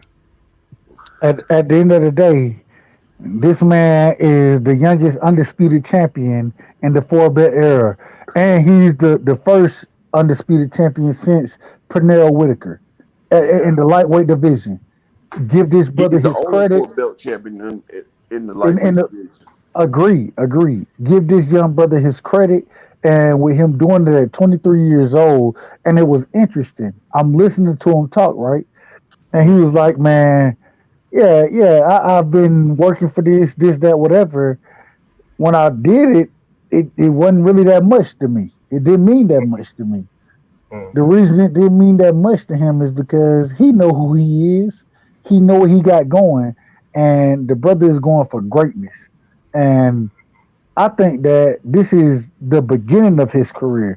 What we're seeing right now is the beginning of a young Devin Haney's career, bro. Him yeah, being a undisputed champion is the beginning of his career. Think about that. mm. You tell me another fighter at the beginning of their career they were undisputed. You tell me who that was. But look how what makes it so powerful is how they tried to block him, bro, from it. And it's almost like it was predestined to happen. You know what I'm saying? I hate to be dramatic like that, but it almost like they couldn't stop it from happening. You see what I'm saying? They Facts. tried everything to stop this man from getting the opportunity, and in the end, he ended up winning it all. You know what I'm And, saying? and then the craziest thing is, from what I've been hearing, I think the Kambosos fight, I think it'll happen again. But I've been hearing, Bob, he looking to make the Lomachenko fight instead of that Kambosos fight. If Devin Haney and y'all, hey, pull counter, Mm-hmm. quote me on this one right here. If Mm-hmm. Devin Haney and Lomachenko get in the ring together, Devin Haney is gonna make Lomachenko look so motherfucking average. Y'all probably gonna be asking for Lomachenko and Kambosos to fight each other to see who was the better fighter. Because at the end of the day, man, people tell me that Loma got this great footwork, right? Mm-hmm. I watched Teofimo Lopez. When Loma tried to change angles against Teofimo Lopez, all Mm-hmm. Teo had to do was turn with him. Yeah. Devin Haney, it has much better footwork than Teo does, and a much better jab. And Loma is gonna be the smaller fighter. He gonna beat the shit out of Lomachenko. Quote me on that. He gonna beat the And shit out of Lomachenko. He gonna and, make and Lomachenko look average, and Lomachenko may win 2 rounds, maybe three, maybe three. Outside, he ain't gonna win more than 3 fucking rounds against Devin Haney because Dev is Dev is a master boxer, and he has some of the greatest footwork we've seen in the sport up to today. You know what I'm saying? And he understands what his opponents want to do against him. Look how he made Kambosos look, and I think Kambosos versus Loma will be a tough fight for both fighters. I think that's going to be a tough fight for both fighters. But Dev is gonna make that shit look easy, and people tell me I'm crazy for saying that, but watch Dev go make that shit look easy against Kambosos. I guarantee it. Not Kambosos, excuse me, against Lomachenko. I guarantee it. and why is Max Kellerman still talking about a Teofimo Lopez Lomachenko fight? You know what I'm saying? What is going on with him? Matt, You know, Matt, Matt, Max Kellerman, he don't know shit about boxing. That's he knows. even See, that's the scary part. He does. So nah. why is he? It's an He agenda, knows man. They what, try. what It's Uh, the white supremacy agenda began with Triple right. Z over at HBO, where Matt Exactly. Kellerman was working at. And he been on that It's same wave ever since they started over there. For some reason, they just try to. They feel like they need to make boxing a bigger sport. They need to convince white people to watch it. yeah. They feel connected Matt, to it, but they don't realize that shit don't work. It's like they don't give a fuck about these boxers. Lomachenko ain't a draw. You know what I'm saying? They don't give a fuck about Lomachenko, no matter how hard they shove him down their throats. Lomachenko ain't never popped off like that. And It's he not don't have. working. So it's And like they might as well just stop. he don't have any of the expectations. You know what I'm saying? He don't have to, go out there and sell no pay-per-views. All he have to do is go out there and be himself. You know what I'm saying? So, what I'm saying? I just don't understand why they keep on trying to push this Eastern European bullshit and they know it don't work. You know what I'm saying? but hey, what's his name? My, Malignaggi.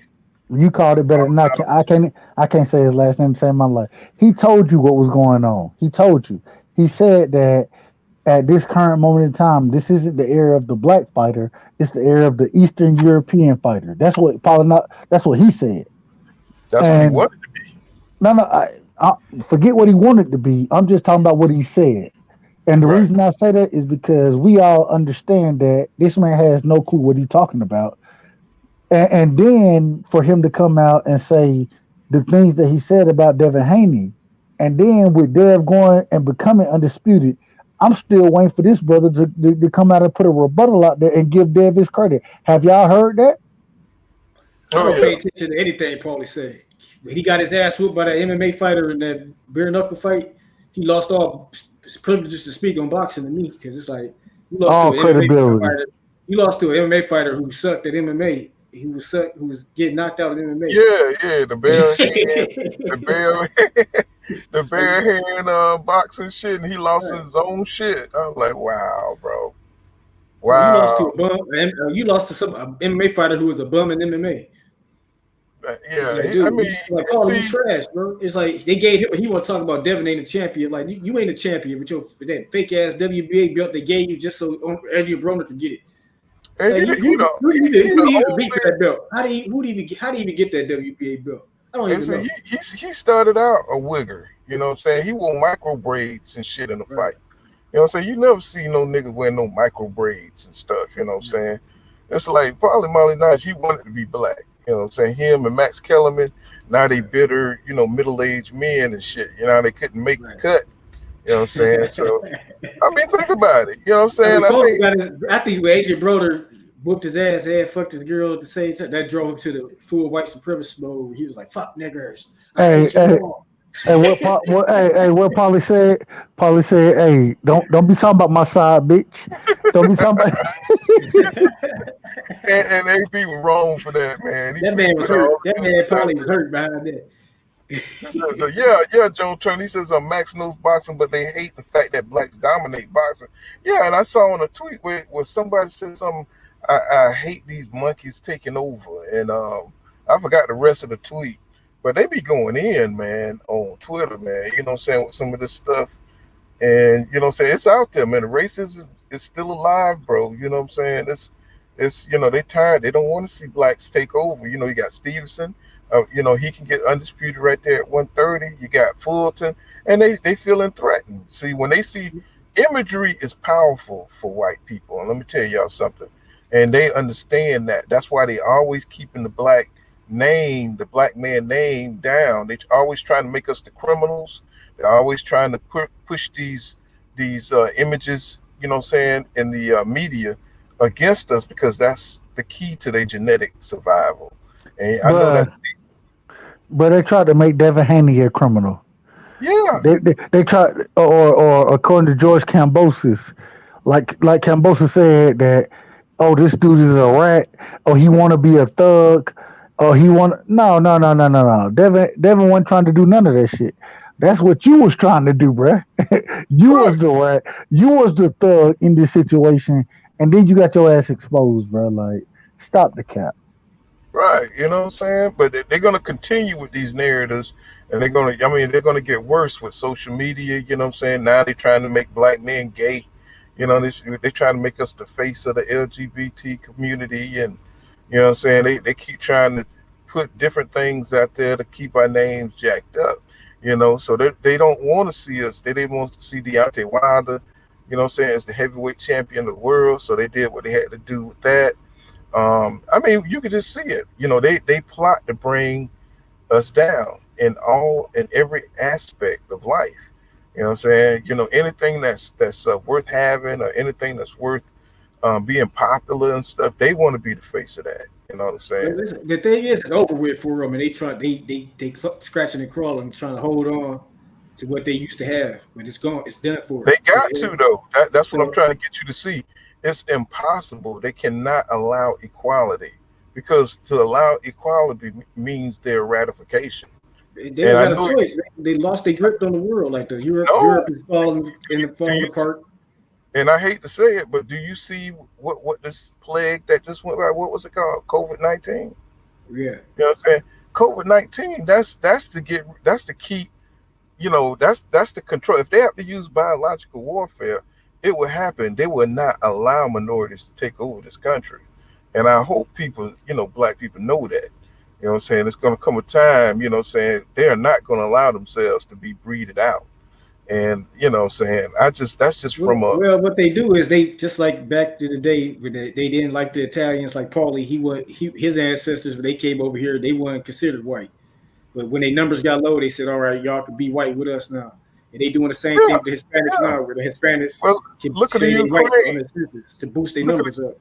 look at the money. I mean, okay, we could have been got reparations, but they're not going to give us reparations because that will help the black men, become leaders in the household, and it will lift us up out of poverty, out the ghettos. They're not going to do that, but they'll give the white Ukrainians all kind of money so they can come over here and flourish and get the head start they need to stay over us because they share the same kind of genetics. You see what I'm saying? And they're never going to give black. So you better stop looking for shit from the government, because the government design is to, what I'm saying, keep us in place, to keep us under control. And I'm talking about minorities. You know what I'm saying? They That's don't. right, but that's why the country failing right now because they the marginalized niggas out of shit. The Delta Airlines they don't got Yeah, enough pilots to fly.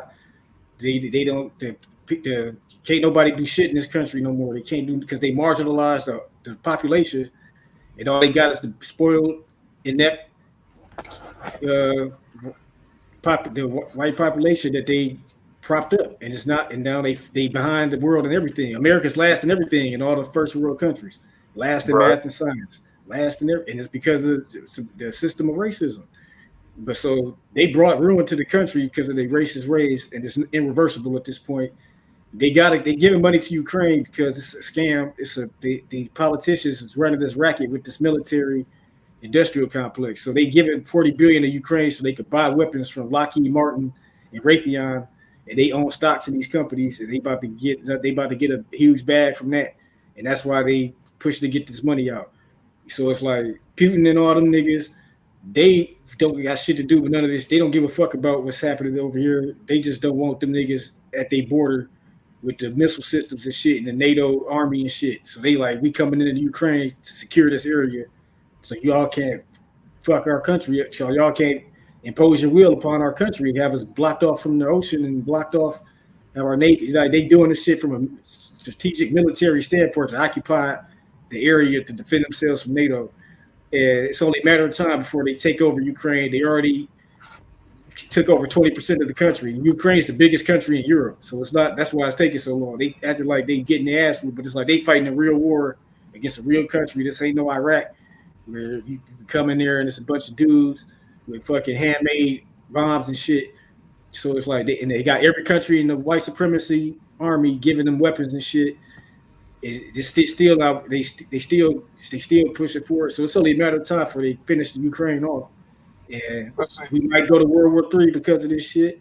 No, And ain't gonna be no World War III, because in the end, what a lot of us don't understand is we're looking at it from the wrong way. It's not the Russians and the white Americans. They are not enemies, y'all.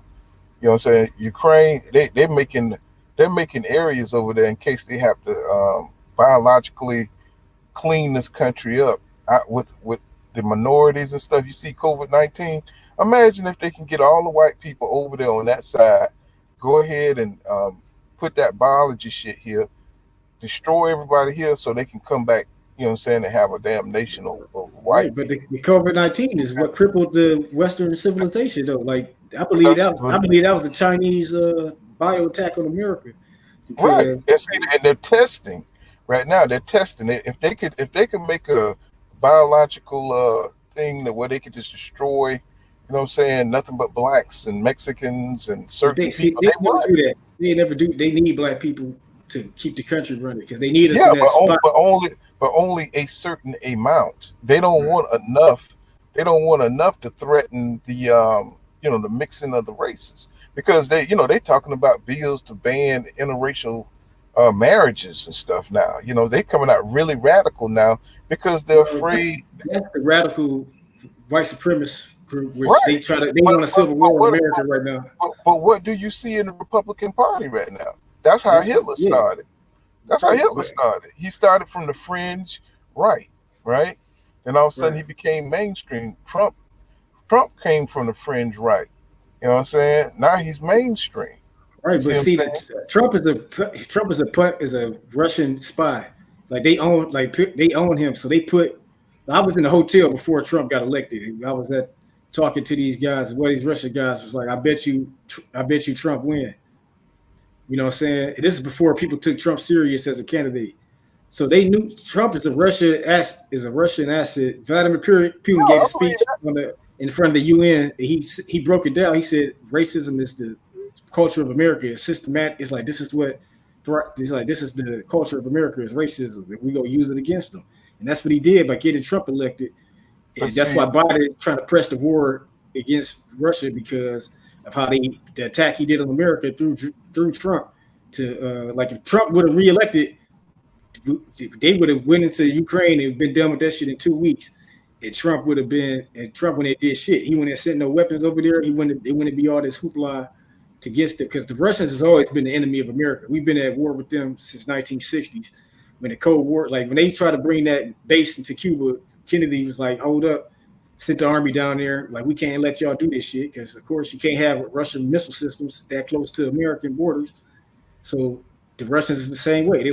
They in 1990s they told them they wouldn't expand NATO into the eastern part of Europe, and Russia was like cool, but they kept expanding, denied breaking the treaty. So Russia first went into Georgia, and they took that shit over. Like, all right, y'all want to keep playing? We're gonna go in here. They took Georgia over. That still ain't stopped the NATO expansion to the east.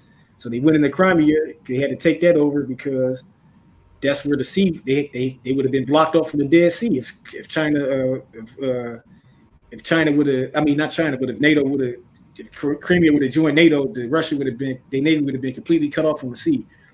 So they would have been landlocked. So they had to go take that over. And now they had to go into Ukraine to stop them from putting missile systems that can fire into the Russian country, which is like, that'll start World War III. So they want to take over the certain amount of areas to where they can contain the NATO missile systems. And they don't respond to our central banking or nothing. But the racist government has they destroyed America because they destroyed our money. The American dollar is up on the verge of being worthless, where it used to be the world's reserve currency, but that status is pretty much it's not anymore. And the Chinese or the Russians, someone's going to replace it if we're going to be fucked over here for quite some time because that was all our leverage in the world. Like the petrodollar, the reason why gas prices is up so high is because America is the petrodollar, which means that's the money, that's the currency you got to buy oil in everywhere in the world. So the money in America is inflate. The inflation is high because they printed so much money, wasting it on these wars. Starting with George Bush was the beginning of the end. So they printed so much money that it's devalued the American currency. So since you got to buy gas and the American dollar is petrodollar, the gas prices is high because the dollar is not as is worth as much as it used to be. So that's why the gas prices is up. And until if they replace it with the petrodollar, if they place another currency with the petrodollar, America is going to invade that country. Like that's why they killed Gaddafi because he was about to make it a African dinar, which is going to be a gold standard, where it's like you got to buy this oil from everybody in Africa got to buy oil with gold. He was trying to get that shit, so they went in to destroy his country and kill him. But now it's at the point where the empires on the verge of collapse. They overspend it. The people aren't the politicians aren't competent. They just puppets for these corporations, and just getting to the drug addicts and just these degenerates. They not fit. They can't even lead a household, but they out here leading the country. You know what I'm saying? So it's like the shit is bad right now. Like people don't understand we facing bad times that have just not even started yet, and it's gonna get worse because we allow these people to run the country, and they're sending us all to our destruction. Yep, and see, it's all by design because America, we got oil reserves. We got enough oil. I mean, if we open up our reserves, we can drop those gas prices. You know what I'm saying? They doing this for the corporations to have a windfall. You know what I'm saying? They do this stuff by design because they can vampire, they can suck the money out of American people. You know what I'm saying?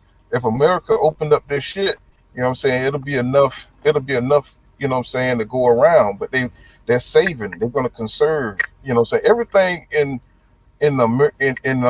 these wars, these economical wars, is a fight for resources. You know what I'm saying? Everything is a battle for resources. You know what I'm saying? Whoever controls in World War II, you know what I'm saying, America controlled a majority of the resources. You know what I'm saying?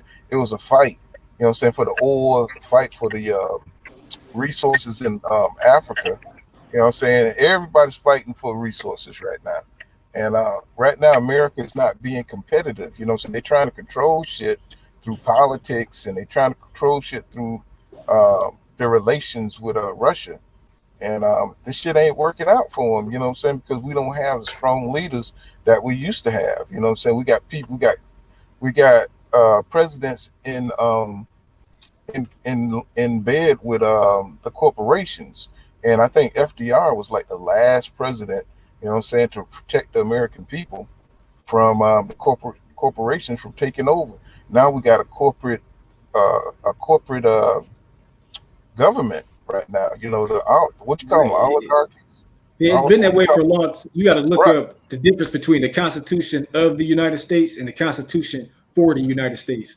See, right now we're not operating under the original Constitution that was made when the Right. country was made, and the country was started under the Articles of Confederation, Right. which is the first, when it first became a nation. And that's when they have the 7 presidents before. I don't know if it's 5 or 7, but it was like presidents before George Washington, and the first black president was John Hanson. You're a Mason. You're a Mason. No, I'm not a Mason, but I know all that kind of stuff. But I'm not. I almost joined it, but I ain't get into that. But that go back to Masonry too. It go back to like all the Masonry shit. It's like, it's all coming to an end. But it's like all that shit is just regurgitating shit from all these Egyptian mystery schools and shit. Yeah. And at the end of the day, it's like they got their own. Too many people then branched off and then made their own version of masonry and did all that shit. It's like it's so diluted. It's like it's not even fuck all that shit at this point. You know what I'm saying? Like, I mean, it's good knowledge to know, just to be abreast. But some people are here to that shit, and then some people, they devil worshippers or whatever. Like people don't understand that devil worshiping is an actual religion. Like it's actually when they say people is devil worshippers and stuff. That's their like. It's not like a Illuminati. It's like this is literally a religion that they follow. Right. So these people are devil worshippers in the entertainment and the politics, and they try to conjure demons and all that shit they believe in. Yeah, and there's a lot of people trying to they try to practice witchcraft and all that shit nowadays. Yeah, in Detroit they making a church for the devil in downtown Detroit, like that's religious sect. So it's like the shit is real. Like, and just like you got Muslims that be radical Islam and do radical shit, you got these devil worshippers that are radical devil worshippers, Satanists, and they do all this shit. The sacrifices and all that shit. People be talking about that shit is real. You know what I'm saying? But that's why they destroyed the church. You know what I'm saying? They're taking the church out the equation because people don't have the moral values they used to have. And now anything goes, you know what I'm saying? People are susceptible to the social media shit and they don't have the core values to lean back on. You see what I'm saying? So people, if you don't stand for nothing, you'll fall for anything. And without Yeah. those core values, you know what I'm saying, people are taking these alternative understandings of life. We don't even have the nuclear family anymore because motherfuckers don't believe in it. Women don't want to get married no more, cook and clean, and or do traditional gender roles. So they've messed it all up. So they're changing the biology of the family structure right now. So we what we're experiencing is some kind of biological change. So something big is going to happen, changing the birth rates. So white people don't get what I'm saying, outbirthed in the future for 2040. It's happening already. Even in Europe, they out like if you go to they tradition because you got to understand like Europe isn't even a continent. This is how white supremacy works. They convince you that they're bigger than what they are. Europe is a small area. It's built like most states in America are bigger than the countries in Europe. Like even like Australia, it's more people in California than the entire Australian country. You know what I'm saying? So it's like England is like a little ass place you could drive through in a few hours, like 4 hour drive. You could drive through the whole country. It's not all this shit over there is very small areas. You know what I'm saying? Ukraine is the biggest area in Europe outside of Russia. You know what I'm saying? Russians don't really consider themselves Europeans. They consider themselves they more closer to Asians, believe it or not, than Europeans. That's why Bivol Oh, we is see the Russian, but eyebrows. he looks like he is Asian. He's like half Korean and half Russian. See But them Chuck E. Chan eyebrows. We see him. right, the Russians is friends with the Chinese and Koreans. They not friends with the Europeans. So it's like the Europe is basically Europe is basically a region in Asia. That's why they call Caucasians because they're Asians from the Caucasus Mountains. So Mhm. they realizing the gig is up and like people ain't the emperors, the Wizard of Oz pulling back the curtain shit is happening, and they're losing their Mhm. control. They're losing the control over the world. So now they're getting upset. That's why you see all this white supremacy turning up the way it is, Yep, like yep. 1960s and shit, because they feel it. They feel them losing. They feel like they're losing power. So Well, I mean, you see behind the scenes where they're saying we got to have more babies. They're trying to get rid of Roe versus Wade. You know what I'm saying? So they can have more birth rates. You know what I'm saying? They're afraid of genetic destruction. You know what I'm saying? They're fighting for survival right now. So but we're gonna see we're it's gonna see inevitable. more and more of this racism, y'all. It's gonna get bad. It's because the sun, what we entering now is called the sun cycle, where the Earth is actually closer to the sun. That's why the temperatures is hot. That's why they call it global warming. But the Earth is literally closer to the sun right now, so that's why the Earth is heat. That's why it's hotter than it was normally. So the sun is more intense. The sun rays are more intense, and they're allergic to the sunlight. Like the sun is literally killing them almost. That's why they're having trouble being reproducing and all this other stuff because the sun is literally killing them.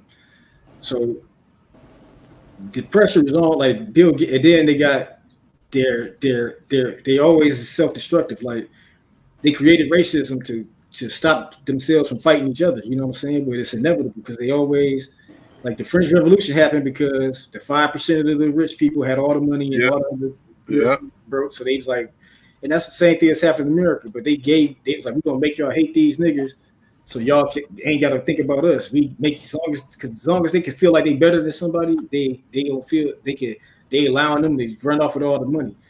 You know what I'm saying? Like that's how stupid they are. You know what I'm saying? Like they getting robbed blind by these people because they always it's always gonna be a group that's gonna be having it all being and everybody else not having shit. That's just how they yeah, operate. So the five yeah, now they got people training in these militias and shit. They really trying to rebel against the government. It's not like a fluke like that Capitol show. That was real. Like they was trying to kill Mike Pence. He a Republican. They was really trying to kill those folks. So like a lot of them people standing out there was like some dumb Trump supporters who was just out there just being dumb. But it was yeah, real people in there trying to kill them people. You know what I'm saying? Like at least like 20 or 30 motherfuckers that's really there to kill them.